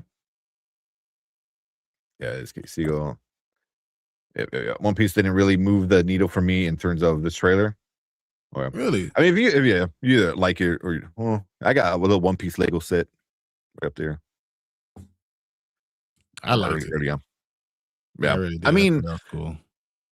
One Piece for me, like One Piece was always a thing where I'm like, man, I don't want to watch it. It's a lot of episodes, but everyone that's ever watched it like fucking loves it. So after season 1 ended, I loved season 1 so much. I started my journey down to One Piece Road, and I it took will me never. it took me about a year to watch all to get like fully caught up. Was it Fully 14 caught months? Like it was like, and you were watching it up. nonstop, and you were like Yeah. literally watching it all the time. Yeah, there's an arc that would probably be in season 3 if they do the live action. The Water 7 arc is some of the best animation storytelling like ever. It's so good. You get one of the best characters in the entire show with Frankie, which I love Frankie, and then it's just such a great moments between the characters, the ship, like it's just such a great part of it, like Robin has like a really important part of it. So like, yeah, Water 7 was like epic. It's still one of my favorites. So but yeah, and that was like 100 episodes that I watched in like 3 days because I just could not stop watching it. It was so good. Yeah, Tim Robbins like cast me some comic book character I would play. Oh, Tim Robbins would 100% fit in One Piece. I have to think of who, but yeah. No, someone who's 6'7", that looks like a regular dude. Yeah, I mean, there's a lot of those guys in One Piece for sure. Oh man, I used to watch on Lego store, and it was super hard to get the One Piece in the Lego store. I bet everyone wanted that ship. Yeah, everyone wanted the ship.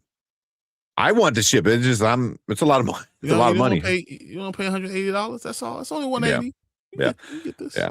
It's many variants you just bought of Absolute Batman. You could have bought the One Piece. You could have bought the ship. Yeah, maybe. No, yeah, I don't have any. I still got like Optimus Prime down here. I got to build. I still got to build my like Wolverine gauntlet over here. I think I have like a Batmobile down there somewhere. I still got to build. Erica's got a closet of like a dozen boxes that we need to build still. So when you retire, yeah, exactly. And it's funny because you just started having kids. Don't remind me, man. Like I got the light kit. My sister bought one for one Christmas and one for the other Christmas, the 2 Infinity Gauntlets. And then this past Christmas, she bought me the light kit for both of these. So there's a kit that it tells you how to wire up so it lights up. So that's on my to-do list. Have all the Infinity gems light up. But that's cool. You own a Lego store, man. That's pretty awesome. All right. That's so crazy. That's probably one of the coolest things ever. Yeah, that is super cool. It'd be like one of those things like stop building your own product. It's like one for me, one for the shelf. One for me, one for the shelf. It'd be like one for me, 1, 2, one for you, 1, 2 for me. 3 for you, and 1, 2, 3 for me. 4 for you, and 1, 2. Like it would just keep on getting over and over, and more and more and more and more exponentially. Like I said, I have a life-size Spider-Man bust out of Lego next to me at all my videos and live streams. Oh, cool! I gotta check that out. That's pretty awesome. Man, I'm about to check this out right It's now. life size. That's pretty decent. Netflix is about binge watching. Yeah, it is what it is. It is. I wonder if at any point will they start to change it. No, so what they do is they did the Stranger Things. Or I've always wondered that too. They split it up. Split it up.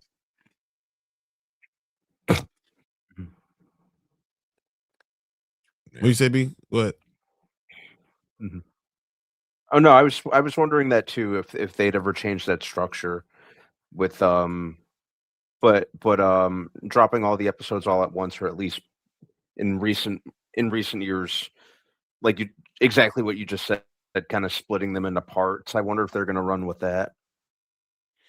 Yeah, because I mean, look, it worked so well with Stranger Things. Like they got crazy numbers. Cobra Kai too. Yeah. Oh, they split up Wednesday too. Yeah, they did. Cobra Kai. Yeah. That way you can talk about it for a long time. Give you more things to talk about, but you also releasing more episodes. So if you could do that, if you could do a 12 episode seasons and you could split it up into 3 once a month, drop 4 month, 4 month, 4. Now you own the entire summer. Yep. Yeah.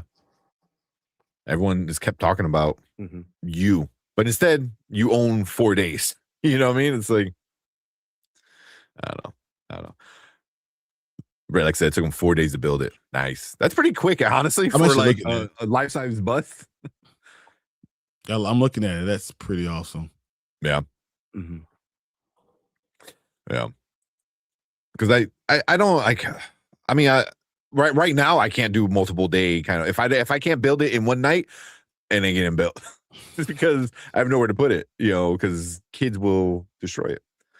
So Mhm. like, but my gauntlets up here, like I built those in one night, and my sister, I texted her that night, and she's like, "You already built it?" I was like, "Yeah." My daughter builds. I buy her That's- Lego set. that's She amazing. builds it in 2 hours. Oh man. Dude, I'm literally looking at the video. It says I bought a Lego store at 26 years old. Yeah. Mhm. It's Very cool. Oh, that's cool, man. I got check that one out. Yeah, did you sleep for those 4 days? Oh man. That is awesome. Yeah, I love 26 it. and getting a Lego That's store. pretty cool. What's up? All right. Let's talk some cross. That's what I want to talk about. Bro, gee, I don't know if y'all ready. All right. Yeah, because we're gonna get into it. We got 3 hours of shows that we're gonna hopefully not take too long to talk about. I think we can talk about this in 30 minutes and be good. Yeah.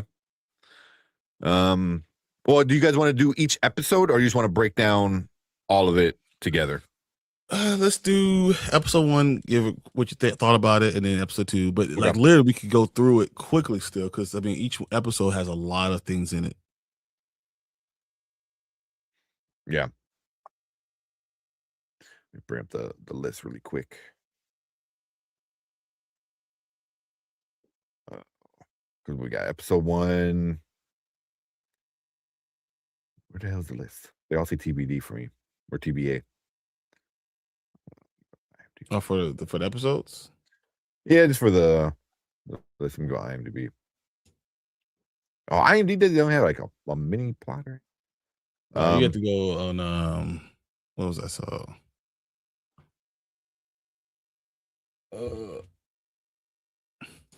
which one did I see it? I did have IMDb.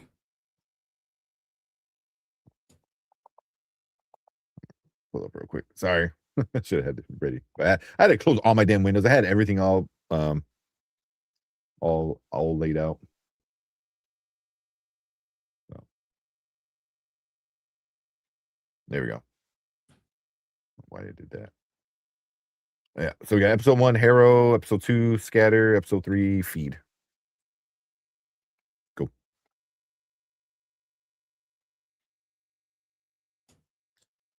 All right. The Keith Stanfield for Steve Martin. What? What? Read that. The one before that. I just saw that and I was like, that's wild. I like it. Oh man. All right. Yeah. Tamika's ready to talk about it. But let's go. Let's get this thing going.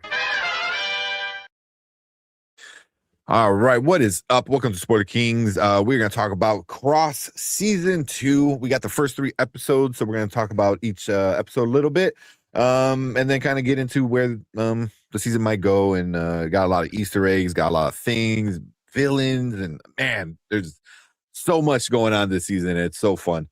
But yeah, we're going to start with episode 1, the Harrow. Pretty much just kind of the start of the story, gets us going with what's going on, who's the bad guy, what's the dilemma, all that stuff. But we'll start with Brandman. What do you think about episode 1? I like that right out of the gate. It really kind of sets a good feel for what Cross is going to be dealing with, what we're going to be observing. It So I really, really enjoyed the first 5, roughly 10 minutes of this episode. I thought that was really well made.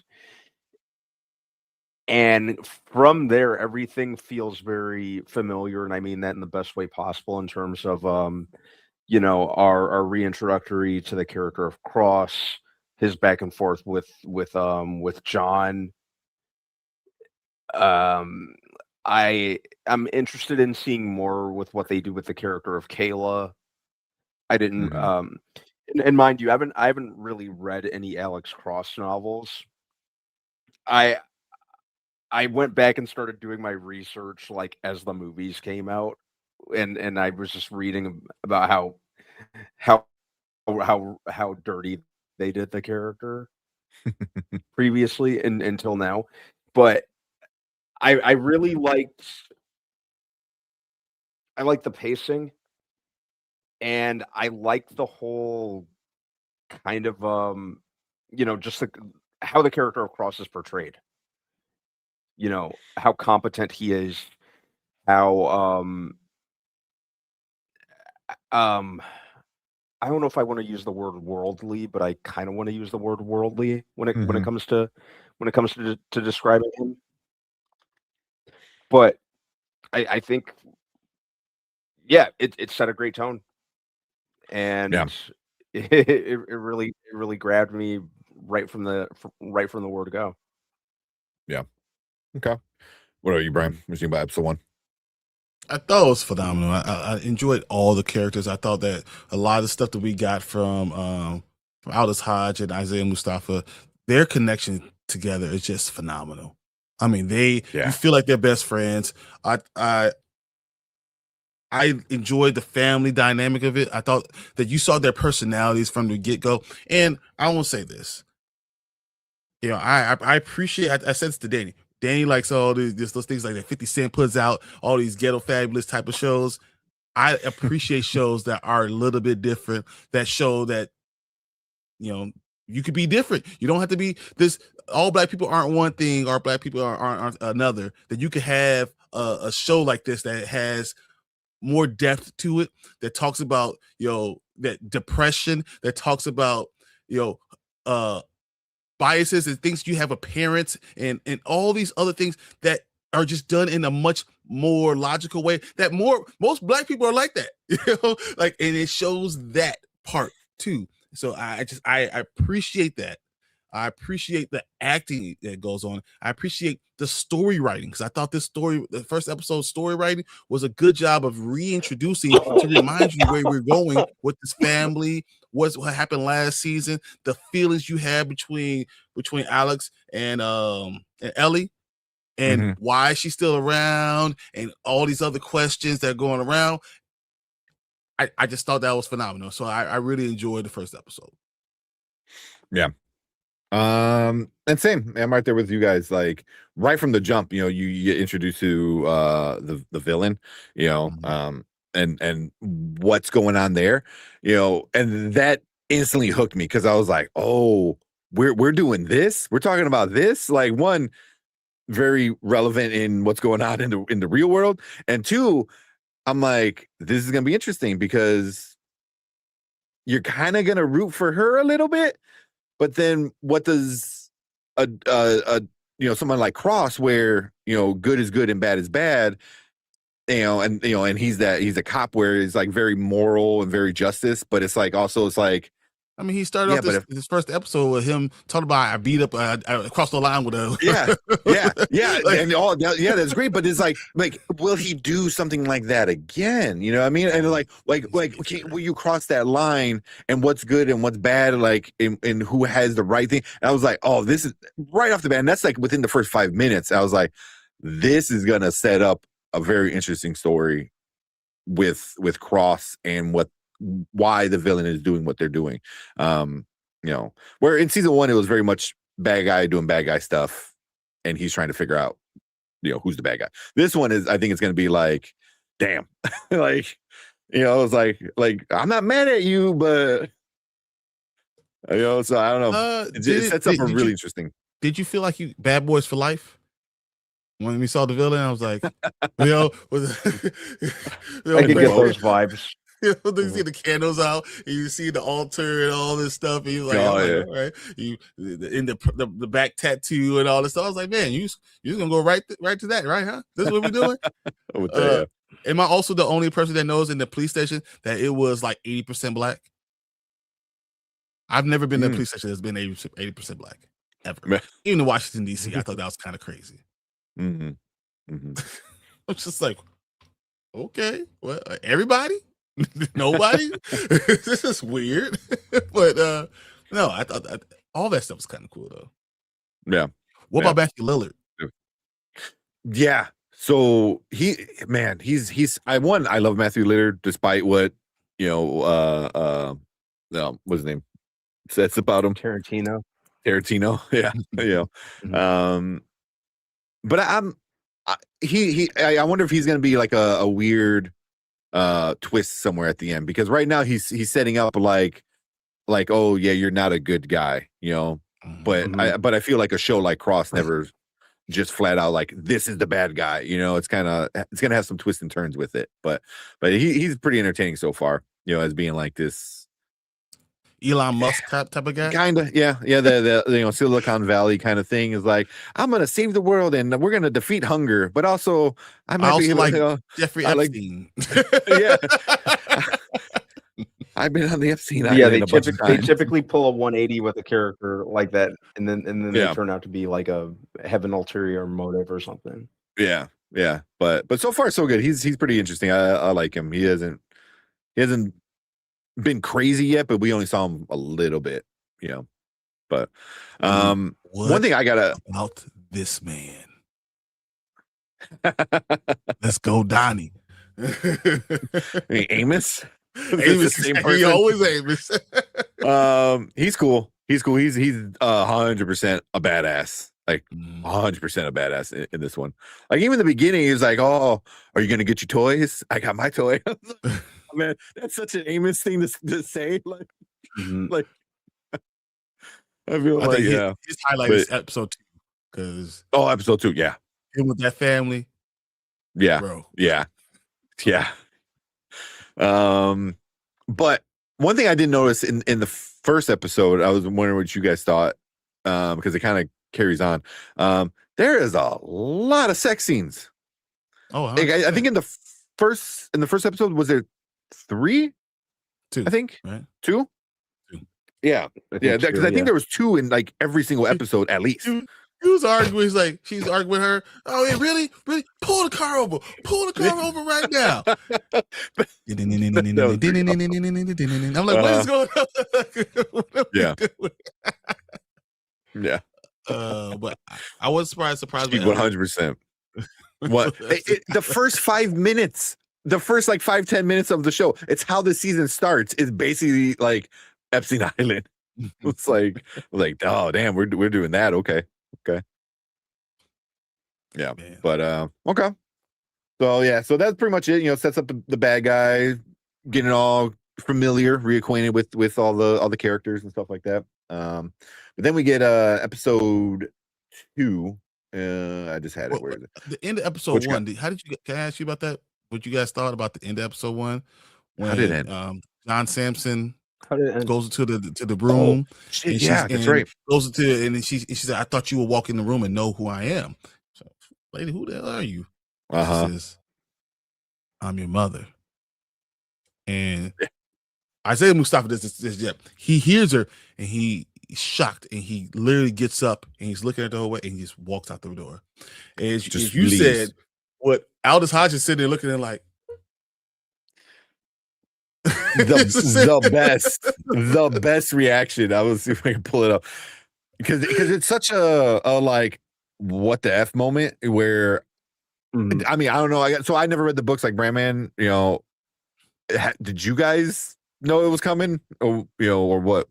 No. Okay. Yeah, I had a feeling, I had a feeling that she was like, especially when they kept saying that she insisted on seeing him and only him. Like she must be related to him in some way, shape, or form. Yeah, remember John is raised by Nana, so that's a huge thing. And then we got into an argument. I was wondering what you guys thought about this. If you were Alex, would you told John if you knew? Yeah. I mean, at one point, right? When? Yeah. You know, so you're 8 years old. That's not something you bring up when you're 8 years old, right? Yeah. Then you're a teenager, and your nana says, "Hey, we offered her $1,500, $5,000, right, for to just relinquish." She took the money and ran. Do you tell that? How does a teenager react to that?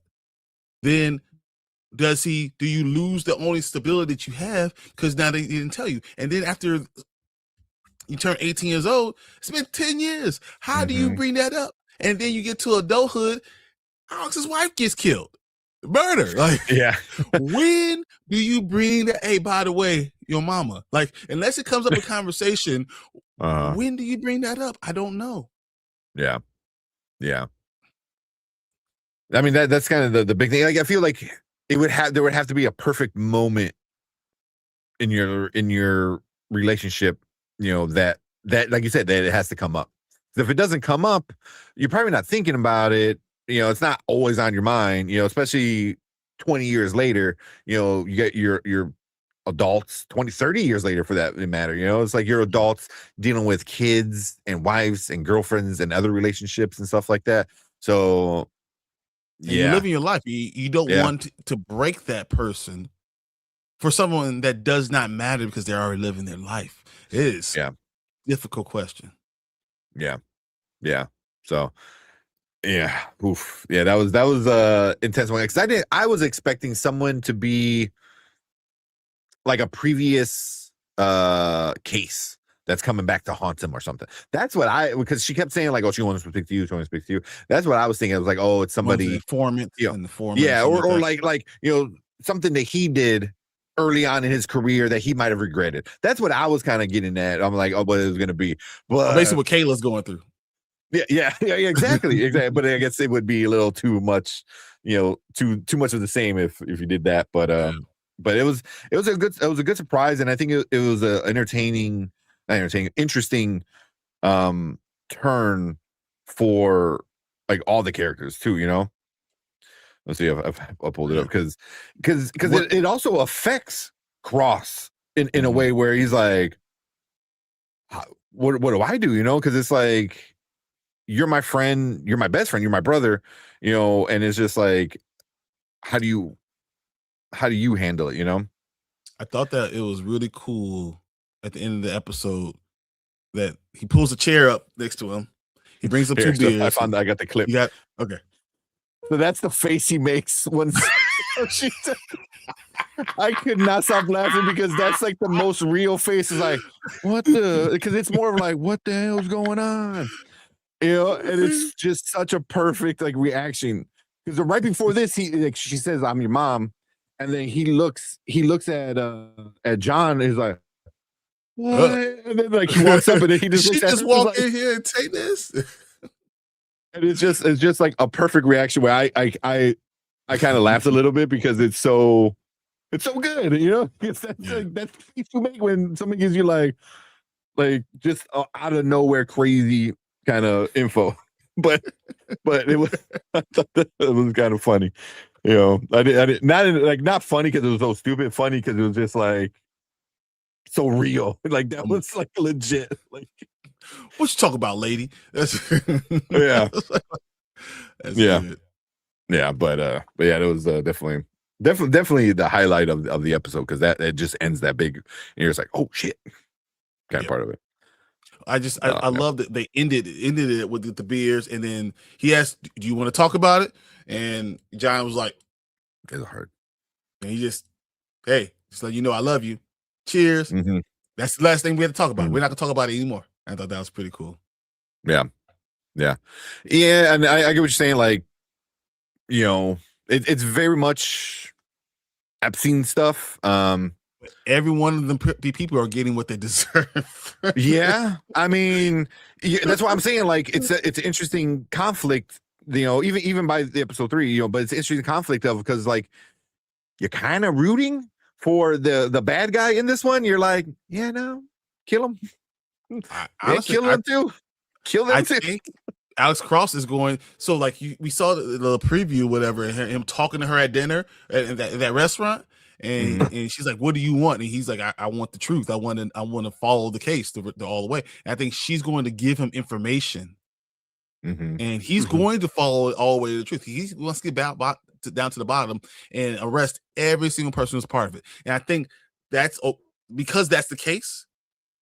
That it's something you can watch because you know you're going to get a positive. He's not going to let any stone go unturned. He's going to find every little creep, every bad person, every slug of a person, wherever you want to look, any snake in the grass. He's going to find all of them. And he's going to bring them to justice. And I think that's cool. And I think we're going to see that a lot. Yeah, because they definitely set it up in the first episode where you're like Matthew Litter's character. I'm like, oh, he's on the list. He went to the island. But like I said, I feel like this show is gonna like do some twisty kind of stuff where like, oh wait, he's not the bad guy. No, they're gonna find a way because he's trying to pretend like he's this holier than thou dude. They're gonna find a way to put him in jail. Yeah. So I think the way Cross ended season 1 kind of showed you where I think the good guys mostly win. But if you do bad, if the good guy does bad, they still have to own up to what they did. And I think that's how season 1 ended and how season 2 started. Yeah. So let's jump into episode 2. So episode 2 is Scatter. Well, we start getting more issues with what's the partner's name? Kayla. Kayla, find out what Kayla's going on. Yeah, the FBI agent. She's dealing with that. What? I'm trying to remember what you guys remember? It's just them trying to get closer. Do you remember season 1? Who Kayla slept with? Yeah, John. Oh yeah, John and Kayla had a thing. Yeah. When we get to episode 3, I'm just gonna let we'll find out. This honestly, episode 2 was very hard to watch. Because the beginning of it, Kayla's going through all the stuff and they're investigating everything. She has a meeting. She buys a cell phone. The cell phone automatically, while it's still in the package, has a text message come to it and tells her she has to have a meeting immediately, which is so there's Big Brother out there. But then she goes to that meeting and she met with her friend, and that death scene was pretty intense. Ooh, that was rough. Really intense. And but during that conversation they had, she said, "Oh, you working with Alex Cross again?" She's like, you gonna get a little bit closer to him?" And she was like, "Well, I'm more of a partner and not necessarily a girlfriend." But you can see that she already had thought about this. This is something that she's been interested in for a while. The fact that even the friend knew her already. So I think that was pretty cool. Yeah. Man, that was a rough scene, because even like I feel like Cross, because they went into a hospital, I believe, to question a suspect. Mental kind of hospital.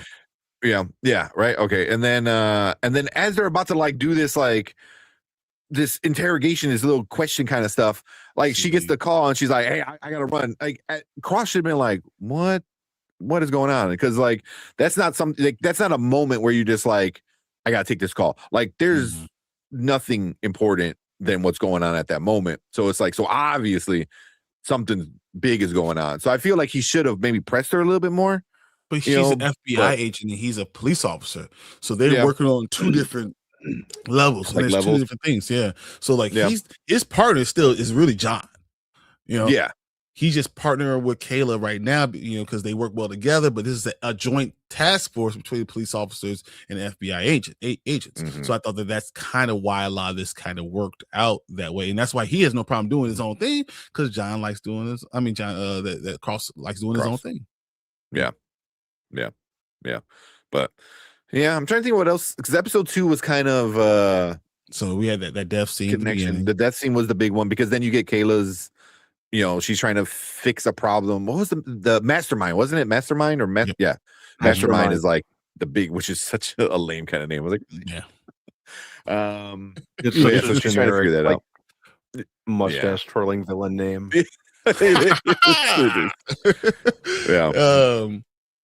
And Yeah, but there was what else happened definitely good stuff. too was the whole thing with Ellie. Oh yes, yeah. So you're getting Cross's personal life Mhm. some more. Yeah. So and then that connection, and then him talking to her, and they do whatever they do when he comes in. She says, "So could you ever forgive me?" She's like, "I already have forgiven you," and all that Mhm. stuff. And Mhm. then she's they do what they do is the next sex scene. It's just Yeah, the yeah. next, The sexy. the next one that you have here. But then you wake up in the morning and you see she's gone. I mean, she's not out in the bed, and she's not cooking breakfast, any of that stuff. And I knew immediately she's gonna have that regret. Like, oh yeah, we shouldn't have done that. I still can't trust you because you lied to me and all that Mhm. stuff. And it was real difficult seeing that. But you see now that Alex's ego has been deflated. He no longer has that same connection. And then we see at the end of this episode is when he kind of goes to their house, and because she gets him to get his daughter a phone, whatever. But he goes to her house because she watched them after a while, Yeah. and said thank you. But he basically tells her, if we can't be together, you can't forgive me, then I need you to take a step back from my family.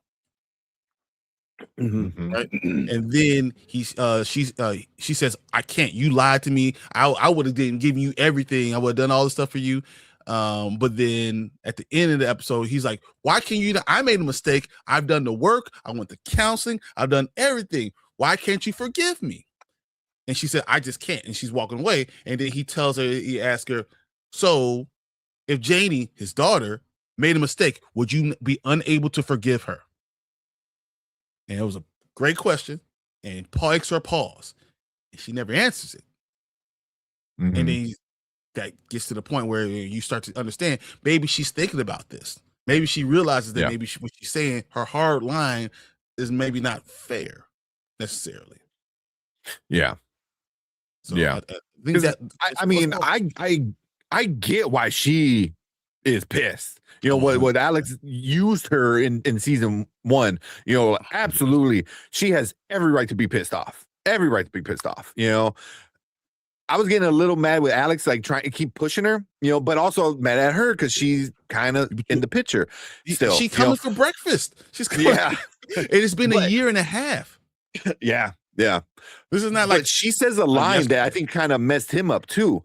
Because she's like, when the people around you don't go to you, they come to me. I'm like, that's crazy. Because even though you're not together anymore, she still is like, but I'm so attached to who you are and who your family and everything. Like they still come to me when they need help, because they know you're too busy, here's the or you're question. doing dad stuff, cop stuff.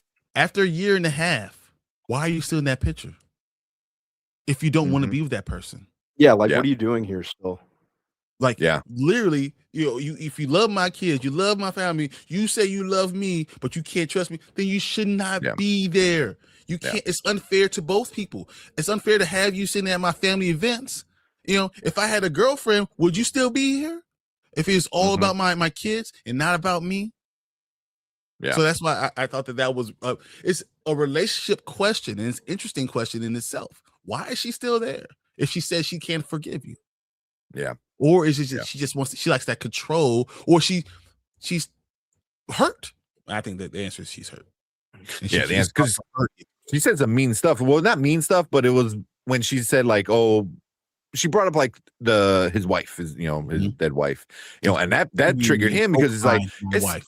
Yeah, you're doing this and you're doing this, and then you're like blaming it on my dead wife because of this, So she did kind of cross a line as well, with that. But she's definitely, like Tamika said, she's 1 foot in, 1 foot out, because I think she still loves everybody, including Cross, but she doesn't want to leave. But it's because it's an excuse of like, oh well, they still come to me. Well, it's like, but then you need to remove yourself from that from that situation. If you don't want to be in it, then don't be in it. You can't be half in it. Yeah. So exactly. And once again, how can I move on? She's moving on. She has a guy that she's talking about. They're not serious, but she's talking. She has a guy she's talking to. Yeah. How would you feel if Alex did the same thing? And I think we're gonna get that answer. Yeah. Red flag. she's not a slut, but no, she's not. She's not a terrible not. person. she's a hurt person, and her she's people hurt. do things because and it's hard to get over your hurt. So Alex is like, I've done the work, I've went to therapy. You know what's funny is that she has not. And I thought that was interesting myself. Yeah. Because like I said, like she has every right to be angry and be upset and stuff like that. But at some point you need to make a decision. You're like, you're either in or you're out. A year and a half later, and you still want to play, like, well, I want to be here, I want to do breakfast, but we're not together. But I'm gonna act like the kid's mom. So it's like that you can't do that. Yep. Yeah. But yeah, I think that was the biggest thing, right? Yeah, only thing that happened in the episode 2 was that Kayla goes in and takes Bobby Trey out of prison. Oh yeah, that was awesome. That's all. I'm so glad they bring back Bobby Trey because he was such an entertaining character in season 1, and I did not expect to see him in season 2, and he did not disappoint in episode 3. He did not disappoint. That's what you were talking about. Episode 3. Oh my God, Bobby Trey. You talking about something that's a little bit too much sex in it sometimes. Whoa. Oh man. Like, is this what we see? Oh my God. I did not expect to see all that in man. But yeah. So Bobby Trey gets pulled out, and he's getting pulled out to help Kayla kind of figure out how to get to the FBI her like secret case that she's handling. So okay, you guys, anything else for episode 2 before we move on? The last thing would be Alex and Kayla start to get a little bit closer because they're starting to figure out have epiphanies together, and you can see their relationship is getting a little bit closer. Yeah. That's the end of the episode. So pretty much. Okay. And then then we got episode 3, which is Feed, and that's the final of the first bunch of episodes we got. This one kind of really sets up everything kind of coming together. It's setting up. They're getting closer into their murder person or person of interest that they're looking for. So they're getting closer to it. Bobby Trey starts to figure out more stuff on his end for Kayla. We're gonna talk about that. And then even what's her name? The villain, Rebecca. I forgot. Is it Rebecca? Yeah. Is it Rebecca? Yeah, you get a lot more with her. I think it is Rebecca. It's Rebecca. Yeah. Is it Rebecca? You get a lot more with her, with her backstory and stuff like that. And then this episode, I start to kind of see, I'm like, what if they do certain things with her character? But yeah, you start getting the main characters start really. The season's really starting to build here. The first 2 episodes were setting up. This is the start. This was the start of it, and this was a great episode. Just so all the way through. One thing we didn't talk about episode 2, I forgot about Rebecca and Donnie kidnapping. With Donnie coming to the guy's house and staying with her family, the bank manager's family, and her going through and not wanting to go into the safe deposit box, and then Rebecca's pretending to be someone that they're extorting to, and of course the bank manager tries to take the incriminating paperwork and put it into a different safe deposit box. So because she knows she's being incriminated in it, and then Rebecca has to turn on her and say, "No, I'm part of this, and now we know what type of person you are." Though we have your kids, you still do this. And then they go back in the car, and she talks about that, and she says, what type of person would do this? And she talks about the whole case and what they did with kids and all that stuff, and how would you put kids in this situation? And then she says, "You love your kids." And then you say, "How can you say you love your kids when you just lied to me back there? You knew about this stuff and you didn't say anything. You weren't. You just let this you helped them. You didn't do the bad acts, but by you helping the person do the trafficking and the bad stuff, it's like you're just as bad. You know what I mean? Exactly. But But Donnie has been sitting with the bank manager's family, calling I'm uncle or cousin Donnie or something like that. And just sitting there hanging out with the kids and taking pictures with the kids and all that stuff. Mm-hmm. And then you worry that that was Donnie's going scary. to kill the kids and kill the parent and kill the dad. And it's funny because Donnie gets dropped off and he's leaving and lets them, they just drive off and he's no problem. And the bank manager, my lady, thinks that she's going to be away, and Rebecca says, "Hell no, you part of this too. You showed me what a lie you were." I think that was a test to see if they're going to kill her or not, and she failed, and that's why she deserved to go. Yeah. Oh man, Rebecca's like, "You don't deserve kids." I was like, "Oh, damn," you know. And then she just chitty bang sliced it, man. And then held it out to make sure you couldn't like hold it. No, held it out so it to bleed out. I was like, dude, that's a woman. That woman right there got problems. I mean, because she's one track mind of revenge and her form of justice, you know, and anybody who's involved or attached to this mess, they're getting it. All of them, you know. Yeah. So yeah, I did forget about that because then you start to find out like who Rebecca is, you know, because she even says, she goes, "Your kids were never in danger. They were never in danger," you know, and never do anything to hurt kids. Yeah. Who in their right mind? What kind of monster? Yeah. Would put kids in danger? Yeah. Yeah.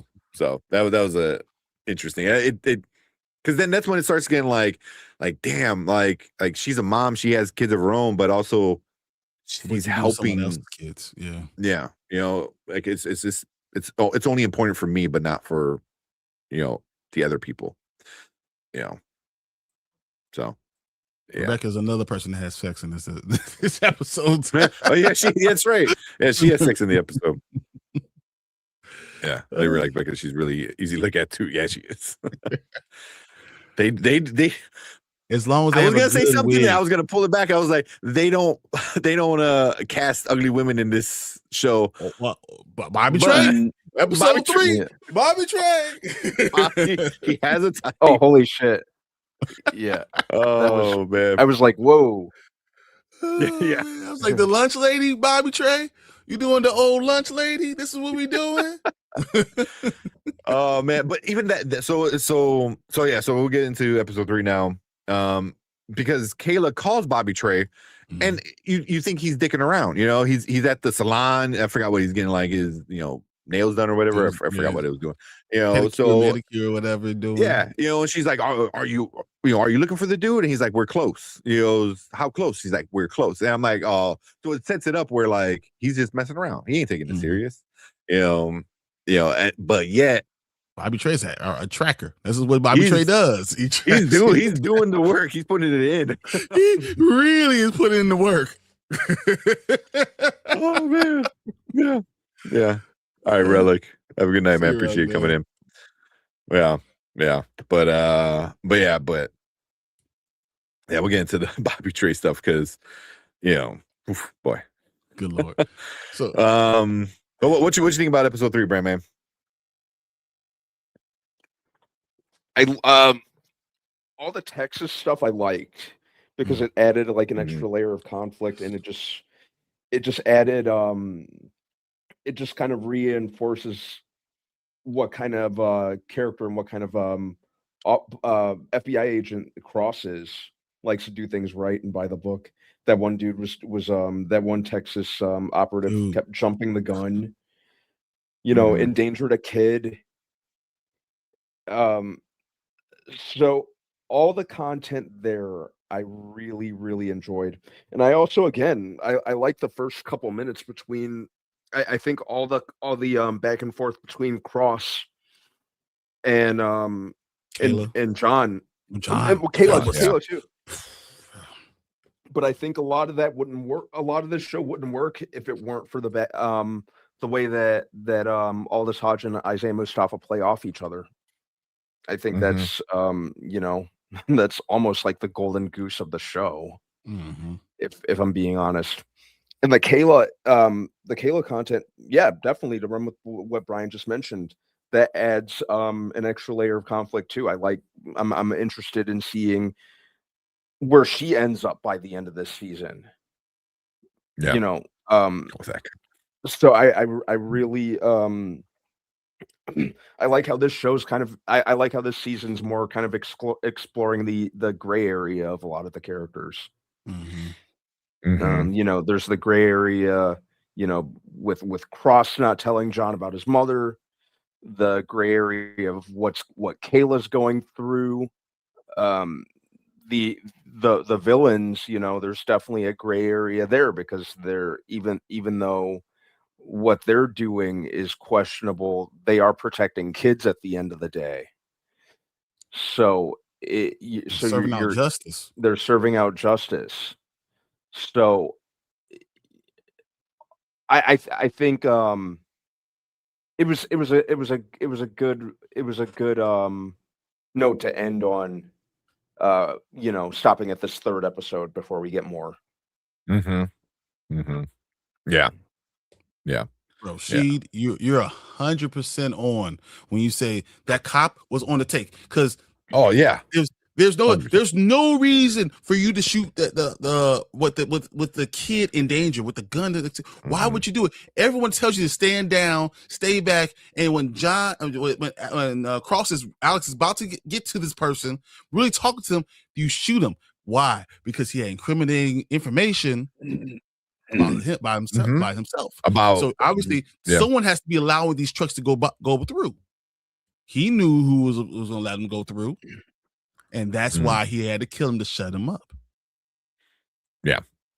Yep. That was the first thing I thought.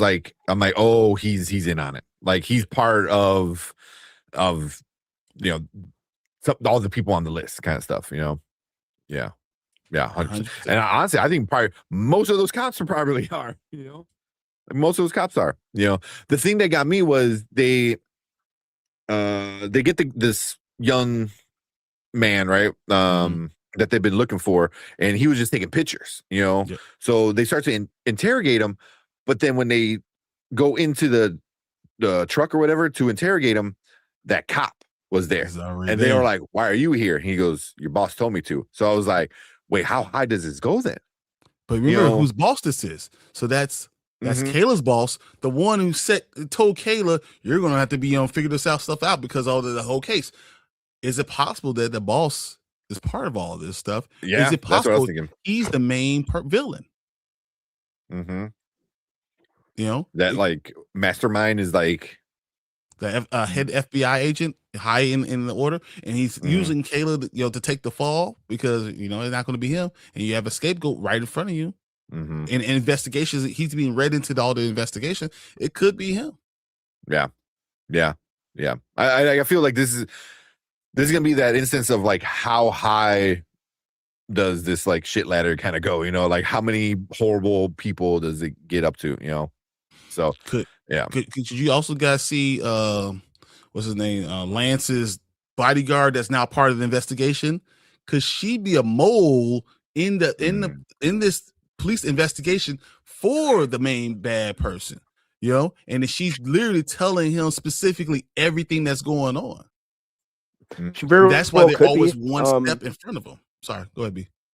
Yeah, and no, you're fine. No, it definitely could be, because if there's anything that we learned in the first season too, it's you can't really trust anyone outside of the core handful of Cross and John.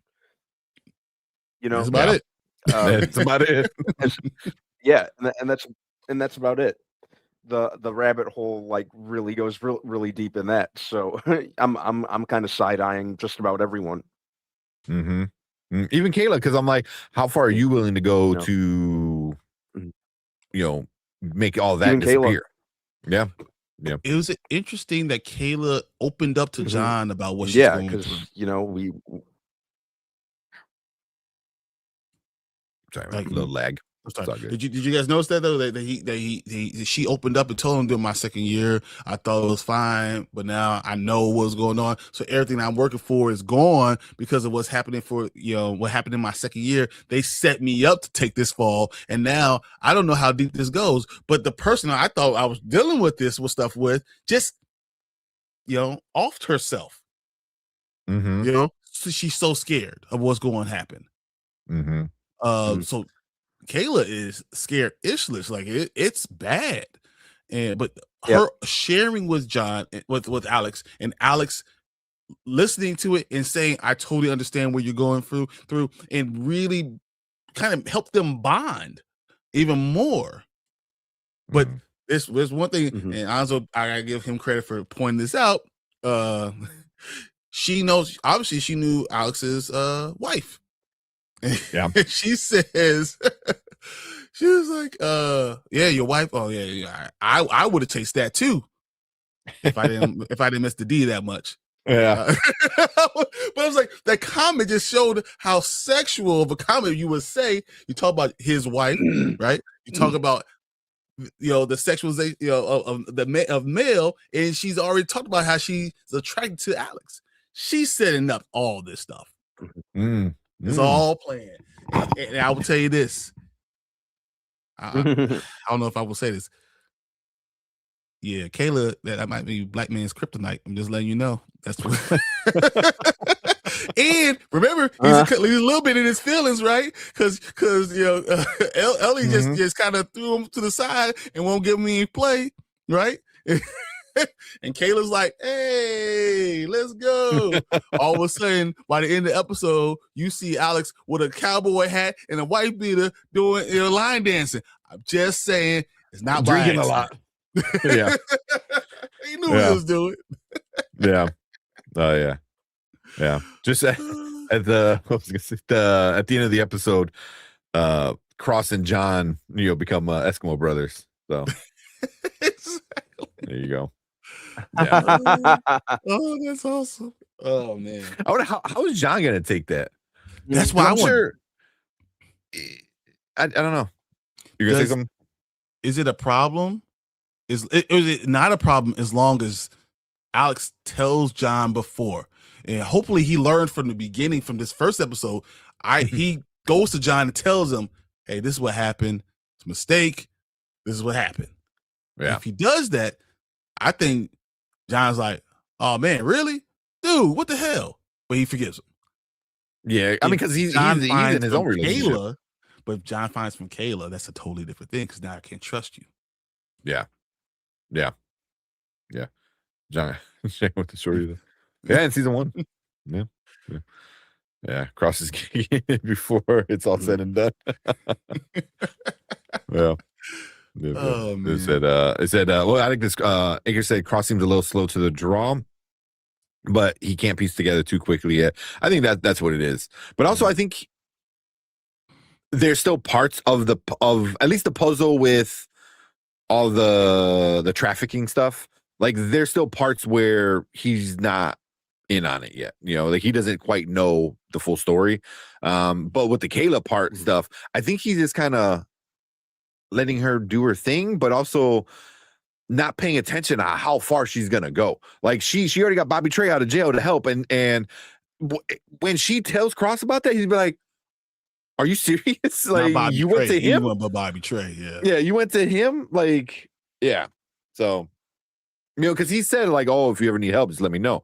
And she's like, "Yeah, cool." And then goes to Bobby Trey. It was like, come on. Do you believe all these things are going to kind of come together? That Kayla's thing is the same thing as the sex trafficking thing. Yes, Anzo. I think Anzo's right with that. But all of these things all line up. So the whole thing with Lance or Matthew Lillard's character, along with Kayla's thing, along with the sex trafficking thing, and everything that's going on with Rebecca, and now her new brother, we saw at the end of the episode, I think is a brother he's been looking for all his entire life, is all connected. And that's why Alex can't figure it all out, because he doesn't know all the pieces. He doesn't know what's going on. And the biggest thing that's going to be is when he finally meets Rebecca. Once he knows Rebecca, I think he's going to be able to put it all together. Yeah.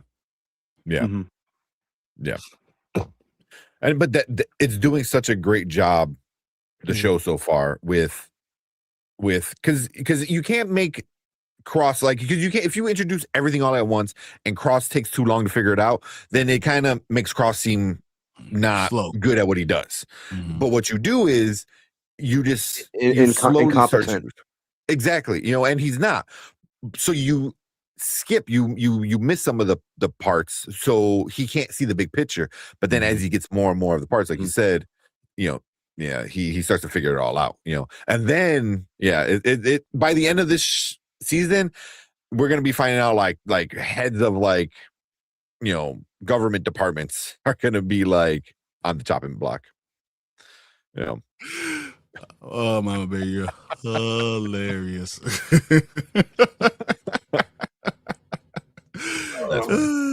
That's great. That's great. Funny. but man, even with Rebecca, I feel like there's a possibility where, because right now it's like her mom's so great. Her mom's like the savior of the town. I was like, could her mom be on the list too? What could her mom be a person that maybe like she was playing this good person for so long, but then there's a twist at the end. She's like, well, she was also helping them out, you know. Well, Rebecca wouldn't be doing the things she's doing if it wasn't for her mom. So why would her mom set her on this path and then be part of it the entire time? That just seemed like a very short-sighted thing. Or not her mom, it's her aunt, right? Because well, her aunt sent her on the path. Yeah. But what if like even like the aunt doesn't know like the mom, you know, because the mom was set up to be this super nice person. And what else is a better cover than being this great woman who like saves the kids and blah blah blah. And but her also aunt won't talk about it. She says, "Why won't you talk about any of this stuff?" I like that. And so that was one thing I'm thinking, because that would be a great way. Because again, now you have this character, the villain, who's killing people, but they all deserve to die, you know, because they do really messed up shit. And we saw how upset Cross gets with the kids involved. Like he became like a whole nother level of angry, you know. I would have punched that dude in the face. Oh, yeah, yeah, you know. So he also, you know, he's morally has a like a moral level that he needs to always be at, because he is a cop and because he is. So the only way to, like, you would have to bring the villain down some way. And I wonder if that's because that would be interesting for her, because how much she holds her convictions right now. And then it would also allow Cross to kind of come in and like, see, everyone She's has going to tell him something. She's going to have to tell him at some point in time. But that's kind of what I think could happen. I like it. I mean, Tank, that's a great idea. Yeah. I love that. Because for me, that's the biggest dilemma right now is she's doing bad stuff, but to bad people, and he's a cop that's supposed to stop bad stuff no matter who it's to. But then you throw the kids in there and you're like, I'll look this way. You do what you gotta do, but I'll look that way. You know, he's gonna take what she says and say, "I'll catch you later." Yeah. I will find a way to catch you later. Yeah, but I think it's gonna be more of like, well, I'm gonna kill these people, and he's like, well, they need to be brought to justice. And in turn, she's gonna be like, but everyone who's gonna hold them accountable are also on this list, you know. So it's like, so what do you do then? You know, when the whole system is corrupt, how can you expect justice? So that's gonna start to be the problem. That's gonna be, I think, the problem between, and which I can't wait, because that was like super interesting for me. That's so good, Tank. I love that. Yeah. So what kind of bring up one other thing? We saw when John and Alex were on the bed, and you seem like they already made up, like plain and simple. They literally made up. And he says, "Hey, Sugar, I got something, a big favor to ask." And and he basically asked Alex to go to that camp wherever they held the kid, and go get the kid. And bring him home. And while he did that, John went to go talk to his mother. And I feel like that the whole point, the whole issue with the whole mother was to get John into a place where he's going to adopt that kid. Pay it forward to what Nana did for him. Pay it forward and adopt a kid. That was a similar situation.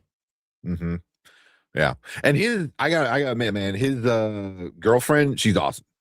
She's off because she calls him out on his bullshit. You know, she calls him out and Yep. she holds him accountable, you know, but she loves him, you know, she's like legit, like loves him. She's like, I'm not going to run away. I'm going to be here, you know, and then they have crazy sex, you know. Yeah, he's like, So- she would call me all my stuff and they say, pull over. Exactly. It's like, that's love. That's like love. You know, so I can see her being on board with it, you know. She's like, yeah, you know, because I feel like that's going to be like, you know, he's going to go to her. Like, I feel like he's going to want to do it, but he's going to try to find an excuse not to do it. And then she's going to be like, no, this is what you need. You know, so yeah. But understanding his story helps us, the audience, see why this is so important for him and why he'll have a connection with this kid and do right by him. Yeah. Yep. Yeah. That was interesting because the kid don't speak any English, you know, and he's going to go, you know, to DC, you know, into a family that, you know, doesn't speak any Spanish. So that's going to be an interesting, you know, dilemma, you know, that Cross is introducing to his house. She speaks Spanish. I would not be surprised. All of a sudden, she already speaks Spanish.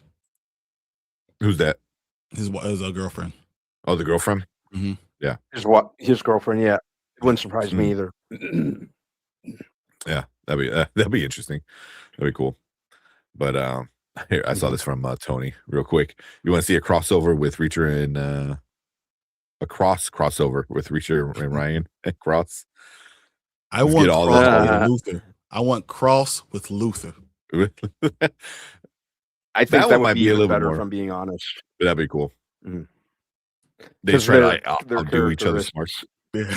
Yeah, they align a little more. Even though the contrast with Cross and Reacher would be a lot of fun to watch too. Can you imagine a scene with Idris Elba and Aldous Hodge on the screen? Women everywhere would just be fading. Just be fading. Right? Can't take it. That's funny. But yeah. Yeah, I like her for him. That's what Tamika's saying. Yeah, she would. Yeah, she's I like her a lot. Yeah. She's a down person that you say you calls you out on your ish, but still, you know, is down for you. And I think that's all you really want, you know? Someone who's gonna be there for you, down for you, but also be about that. That's fine. Yeah. So oh man. But you guys got anything else? Or anywhere you think it might go? Because I know I kind of said mine, but we didn't even get into Bobby Trey's second. I was like, we didn't. Yeah, shit. Bobby Trey. So Bobby Trey was kind of goofing around in the beginning of the episode, right? Then you find out he's put in the work. He's figuring it out. He's on the case, you know. Or the case is on him. Yeah. So another sex scene is he's having sex with a woman. Yes. With 68-year-old, 65-year-old lunch mom looking mama. Older, yeah. Like lunch lady, like, you know, like, I don't mean in a bad way, but you know, when you think of like with Chris Farley, lunch lady, SNL kind of thing, that's kind of like it was funny. So he's having a good time there, right? Where you think like, oh, again, he's just dicking around. Like, he was. But then so he's what? He's making a sandwich or some shit. He's taking orange out of the carton. He's in a leopard Speedo. It's in the kitchen. In the kitchen with a big ass knife. Oh man. So yeah, that was so good because the guy comes in, he goes, "Who the hell are you?" And then he grabs the knife and he's like, he was quiet. Your mother's sleeping. He said that's a lot of work that went in to her going to sleep. Like, you're so dumb. Man, you know, but then Bobby Trey is about 5'1", 120 pounds. I don't care. He got a knife.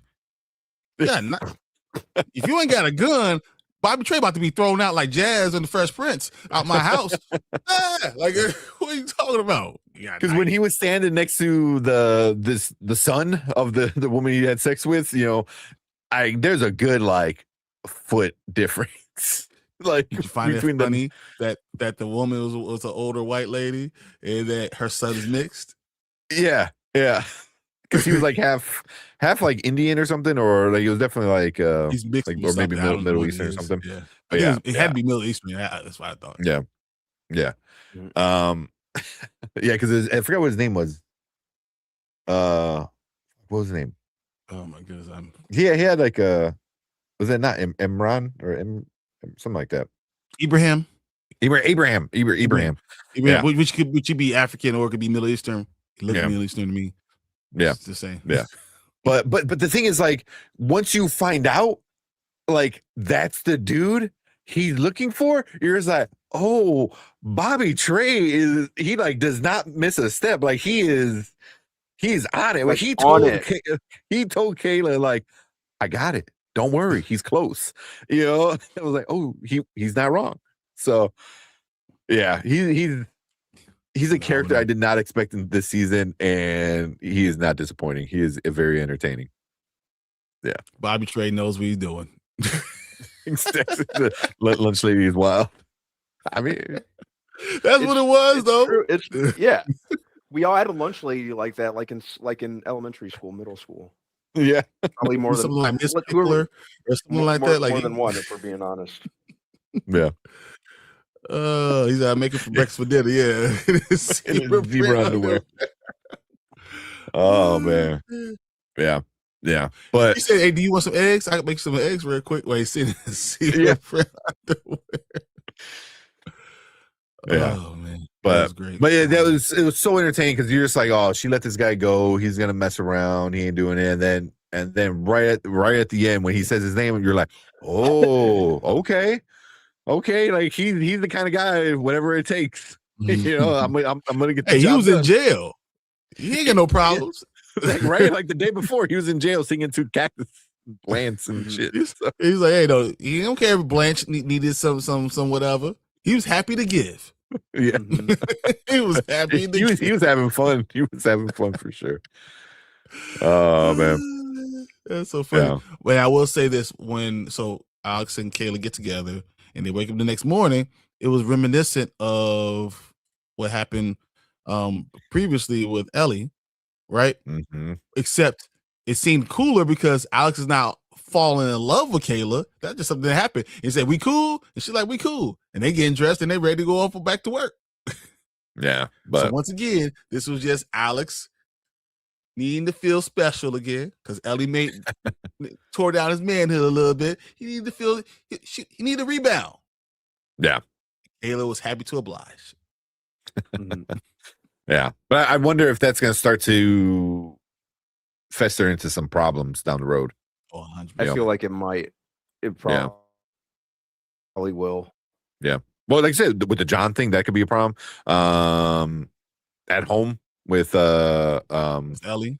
With Ellie, you know, that could be a problem. You know, with her catching, you know, because she already kind of likes him. So now you're kind of at that point. You know she's coming to the house. You know she's coming to the house, and Ellie's going to open the door. It's happening. It's happening. I guarantee. Oh, she's gonna be pissed. She's gonna be Ellie's gonna be coming in there, and she's gonna be looking at who is this white woman. And John said, "You ain't my girl. I ain't gotta explain nothing to you." And then the shoe's on the other foot, and she ain't gonna like it. Yep. He was very happy with that little special. Yeah, he said that better not happen again. That's the thing too. What if it does happen again? Like, you know, one time you can like, you know, we were drunk.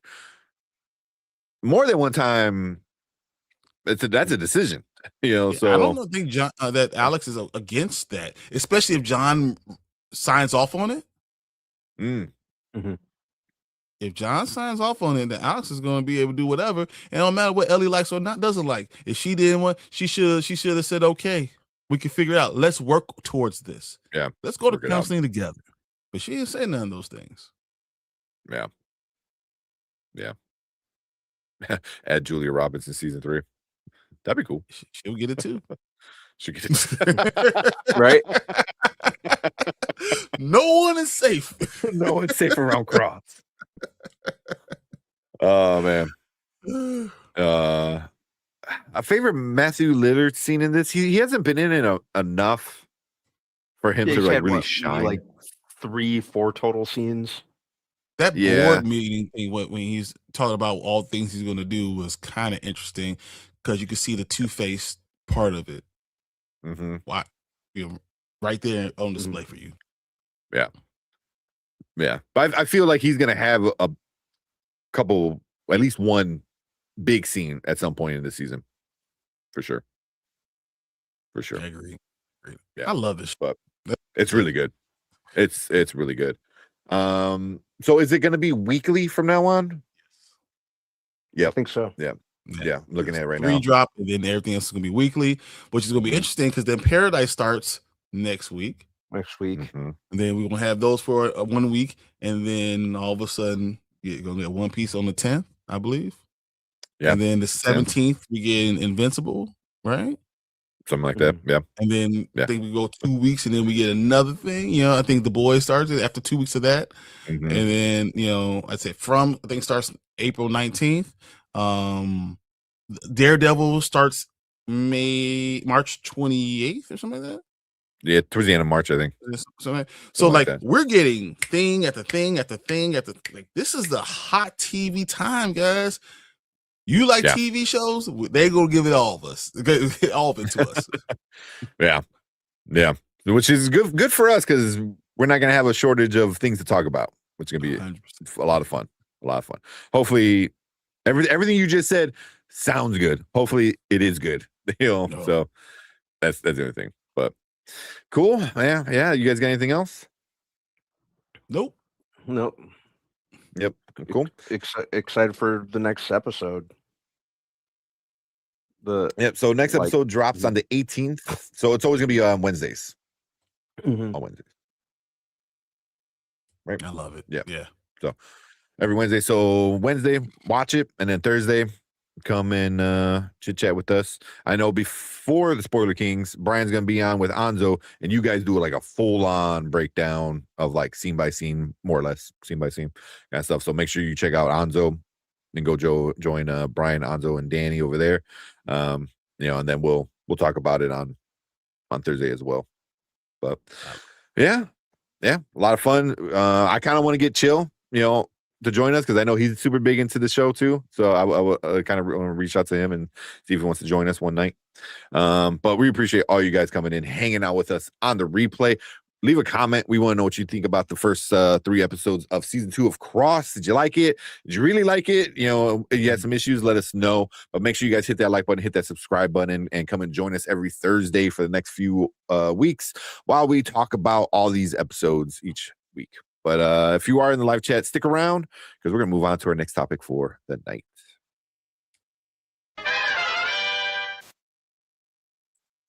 And I just saw what time it was, and we're done. Yeah. It's almost 1:00. Yeah. 30 minutes. Because let me start talking. That was the end of it. Yeah. No, it's saying too much. I was like, oh, here we go. If I start talking, it's all over for everybody. The thing is, like, it was 3 episodes. Each episode's about an hour long. I mean, it's a lot. Because you guys on Anzo's stream, you guys went almost 2 hours? 45 minutes, yeah. Almost 2 hours. Yeah. What we got? Why did the blind man home? Chris could see that well. That's funny. I actually like that one. Tamika said, great job. Enjoyed it. Good night. All right, you have a good night. Head out. I know it's coming in. Late. Time to go to bed for everybody. Yeah. We promise the next bunch of the next time we talk about Cross, it won't be 1:00 in the morning. I won't have to be thinking about it. We're going to have to get through. Yeah.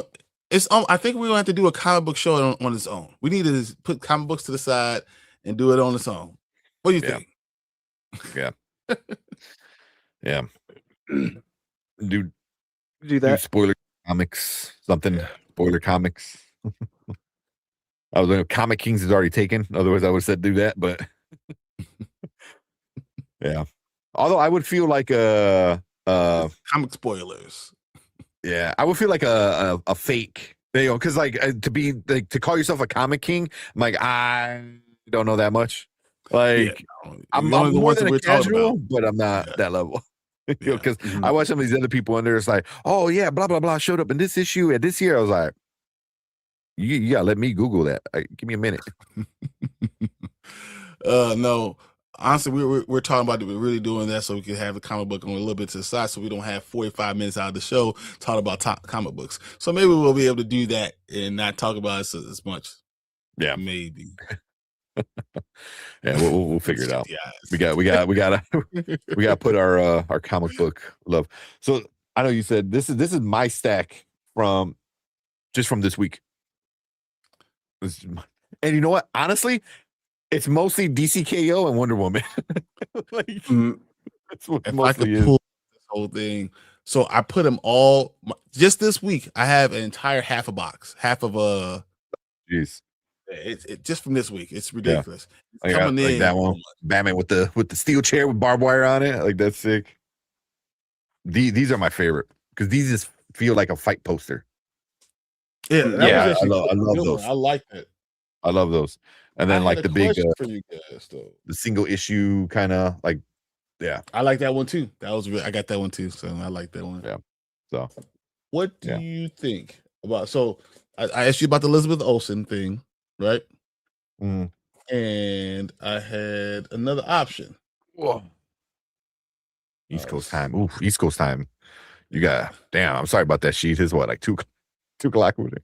I mean, we gotta get out of here. Those two. Yeah. I know, Mama. We really do need a minor time a little more. I think it's in the beginning because it's hard in the beginning. We have the most amount of people and they all want to hang out. That's awesome. Should I do this one?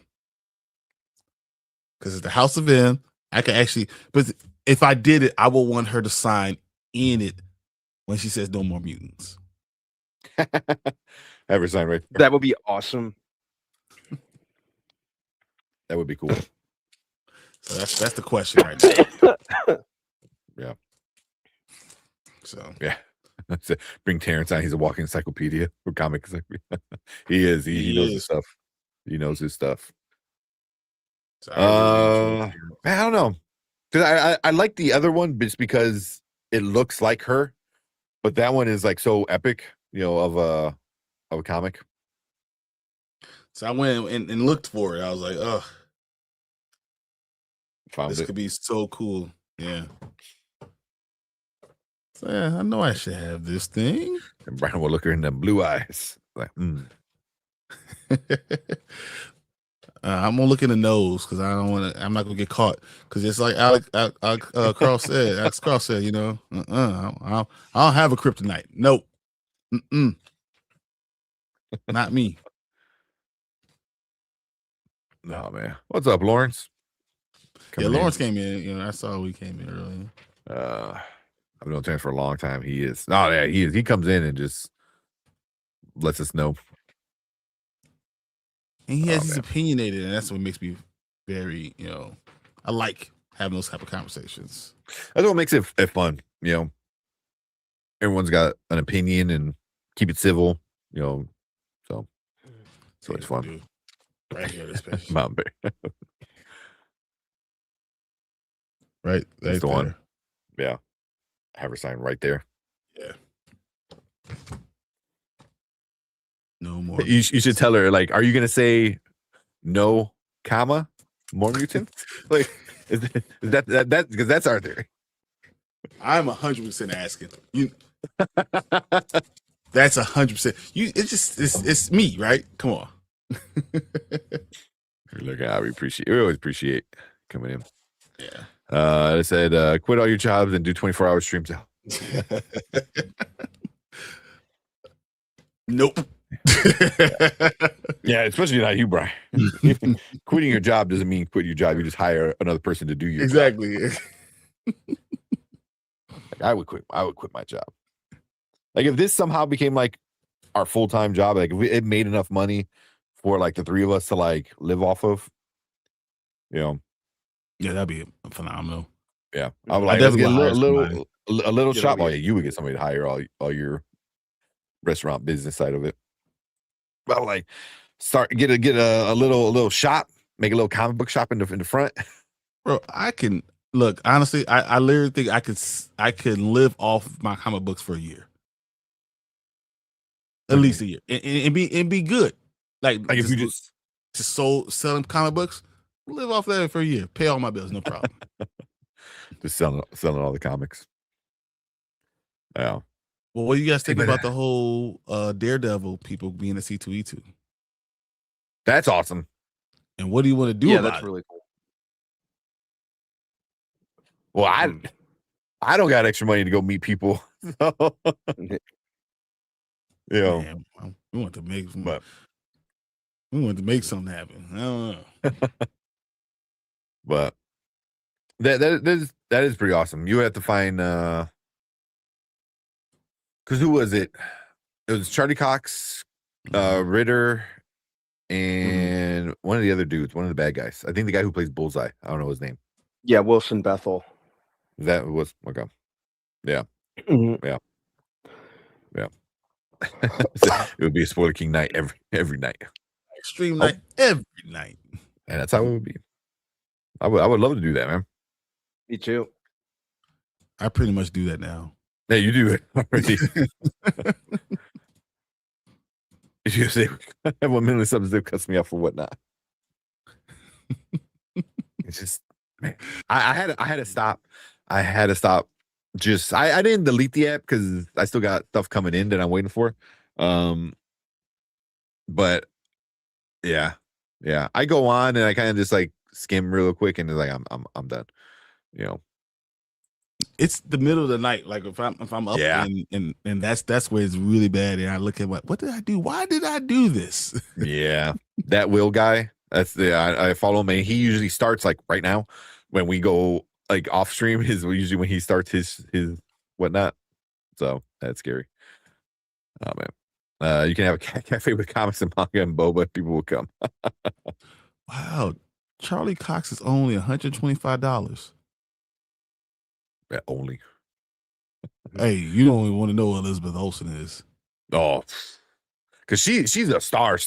Like she's a movie star. Like, and she's an Olsen. So, yeah. Just for autograph, $210. And then It's actually less than what I. But you want the COA? It's another $35. Almost $250 for her autograph with COA. Damn, $250. Just like you said, just an autograph. Damn. That's why I'm gonna buy that early and not even consider it part of the money. Just pretend like it's not even. Just don't look at it. That's not. It was a bill. It was electricity bill. Said, baby Tank must be knocked out now. Yeah, no. The older one, he mostly sleeps throughout the night. The younger one, he wakes up and he wants food. So we've been trying to handle that. So he's been pretty good at that now. Mostly. So yeah. So they've been sleeping. But now, oh my God, I'm potty training Lucas. Man, oh, I enjoy it. It's funny to me because it's not me, so I can really enjoy just laughing at it. Man, because I know like a lot of people are already like, oh, they were trained by 2, they were trained by 3, you know, and I feel like he wasn't ready. You know, one, he doesn't fucking listen, man, and it's so annoying because I know I do that shit where like you're like, hey. You scream and he like looks. I'm like, did you not fucking hear me? Like the 5 minutes I was screaming your name. You know, and now I'm trying to tell him like, you gotta go potty. So, oh man, yeah. So that's a lot of fun. It's the worst thing in the world. It sucks, man. I it all depends. I hear from people like, oh, boys are easier, oh, girls are easier. I'm like, girls will have accidents until they turn. Yes. Yeah. Place number in slot, whatever. You know. Yeah. Boys are they learn it's easier for them, but there's still boys that wet the bed too. So. Oh yeah. It's just somebody told me it's like as he gets a little bit older, or gets more familiar with it, like you could throw some Cheerios in the toilet and it becomes like target practice, so it becomes like a game almost. So like they want to go to the potty and stuff. But yeah. I was checking when I found out Elizabeth Olsen was a sister of the Full House twins. I know. Until you see them kind of all together, you really don't realize. But yeah, she's like a thicker version, thicker compared to if you put them all together, if you put the two twins together, that's what you get Elizabeth Olsen. Yeah. You're not wrong. I always said I hate those people that were like, my kid slept all night, my kid was streamed by 2. Go play in traffic. Exactly. Go jump off a cliff. Exactly. I feel because like my oldest one, like he slept throughout the night, like pretty early on, so when I would say, oh no, he sleeps throughout the night, people would get mad. But now I'm on the back end of it where he just refuses to like learn potty. Someone says, who has the most moves out of you three? I think Tank does. I have about 520. I think Tank has a little bit more than I do. I got a stack that I still got to enter into my system. Last I checked, I was at like 580 or so. But I honestly have maybe like 25 or 30 movies right here. Just sitting right here. Yeah. Finally. Yeah. Oh, really? Yeah. It took me all that time to get this. It took a while. Same thing with like, I know like, what's his name? Collector got Excalibur. Mine doesn't come in until like next week. I was like, what the hell? So, yeah. But I get like a bunch of random shit that I want because I like it. Like this. I was like, I need it, man. I need it. That's awesome. Hell yeah, man! Like everything is, it's in a purple case, old school. Like it's in good the book. Condition. I have the book. I don't have. Oh yeah, yeah. I have a bunch of different random ones that are just the stories. 1997. Dang. Yeah. Almost 30 years ago. Yeah. Oh, here you go, Mama Bear. Like, I saw Batman and Batman v Superman. I had to buy it. Dude, Half Price Book had the steel book on sale for $5. I still didn't buy it because it makes me Mine's mad. the 3D version. So, but I was like, I don't think I have it. I was like, yeah, I don't have it, but I'm getting it. That and then this one. Talking about Nicolas Cage. Yeah. The second one though, the not good one. Yeah. But yeah. Oh nice. Yeah. It was 3D. If it was just regular Blu-ray, I was like, but I'm like, all right, it's 3D. And it was like $1. I do have the 4K of it. Ooh. But I do have the 4K, but I don't know. Mm-hmm. There you go. I have 2 girls and 1 boy. They're equally difficult. Okay. Yeah, that's what I figured, right? What people said. Who said girls are easier to have? Oh, not easier to have, but easier to potty train. Yeah. But yeah. You see the thing? Oh my god, we didn't even talk about this. That they're trying to lease the PS5. Yeah, it's crazy. So that's the thing. So you can lease it monthly, right? And you sign like I think like a 2 or 3 year contract, and you sign up for it, right? And then and so many people are like, oh, it's rent to own. It's not rent to own. At the end of the lease, you have to decide: do you want to extend it or do you want to send it back? And so you never own it. You never own the PlayStation. You literally lease it like a car. Like at one point, you have to give it back. Yeah, but a car, you could put the money down and you could pay for the rest of the car. Yeah, if you could do like a pay to own kind of thing, or rent to own or whatever, But this is, you never own the PlayStation. Yeah. Yep. For all that trouble, just buy one. But the thing is, like, if you don't have, $400 laying around, but you still want to play, you got $10. I can afford $10 a month. Mm-hmm. But it runs into that same thing. If you ever seen It's Always Sunny, where they're looking for a new couch and they're like, oh yeah, we rented ours, and I forgot what it was like 15 years, and we paid like $20 a month, and then Danny DeVito does the math, and he's like, oh, you pay like 15 grand or whatever it was, and they're like, wait, what? Like, you pay like a lot of money to rent a couch, and it's kind of the same thing, though. It's like, yeah. I mean, it's $1,000 every 4 years. You do it for 15 years. That makes sense. yeah. It was I don't know the numbers, but it was like something stupid like that. But it's not a bad idea. It just sucks that's where like just gaming is going. Gaming is going into all you digital. don't own shit. Yep. Yeah. You order steel books and there's nothing in the damn case. It's just a stick. That's the most case. annoying thing because I got this one. Ooh. Right? God of War, beautiful case. No game. And then on top of that, it has a double. Why does it have a double? Like you didn't even give me one, and you give me space for two. I was like, you such a bitch. Yeah, I got this. I got another case, and it's awesome case, man. With the two, this is from the first God of War. Yeah, it's just fucking nothing. Annoyed. Yeah, stupid. Because that didn't even make any sense. Why would I buy a case without the game? Seriously. Yeah, but it comes with the code. I was like, oh man. Yeah, MCU Ghost Rider. It's coming. Steelbooks. Yeah, Steelbooks is. I have a lot of steelbooks. That's my weakness. No, my daughter fought me over on everything. Yeah, mine still does. Pay more than the cost pay. of council. Yep. But if you don't have the money, there's one way. It's like layaway. Except you don't end it at the end. Oh, only at the end. Yeah. I think they'll try to do this with PC too. They want to keep charging people the same way. Yeah. I mean, the thing is, like, especially with PCs, is like overall for when I built this, I don't even know how long ago at this point. But when I built that one, I think I spent like $2,000.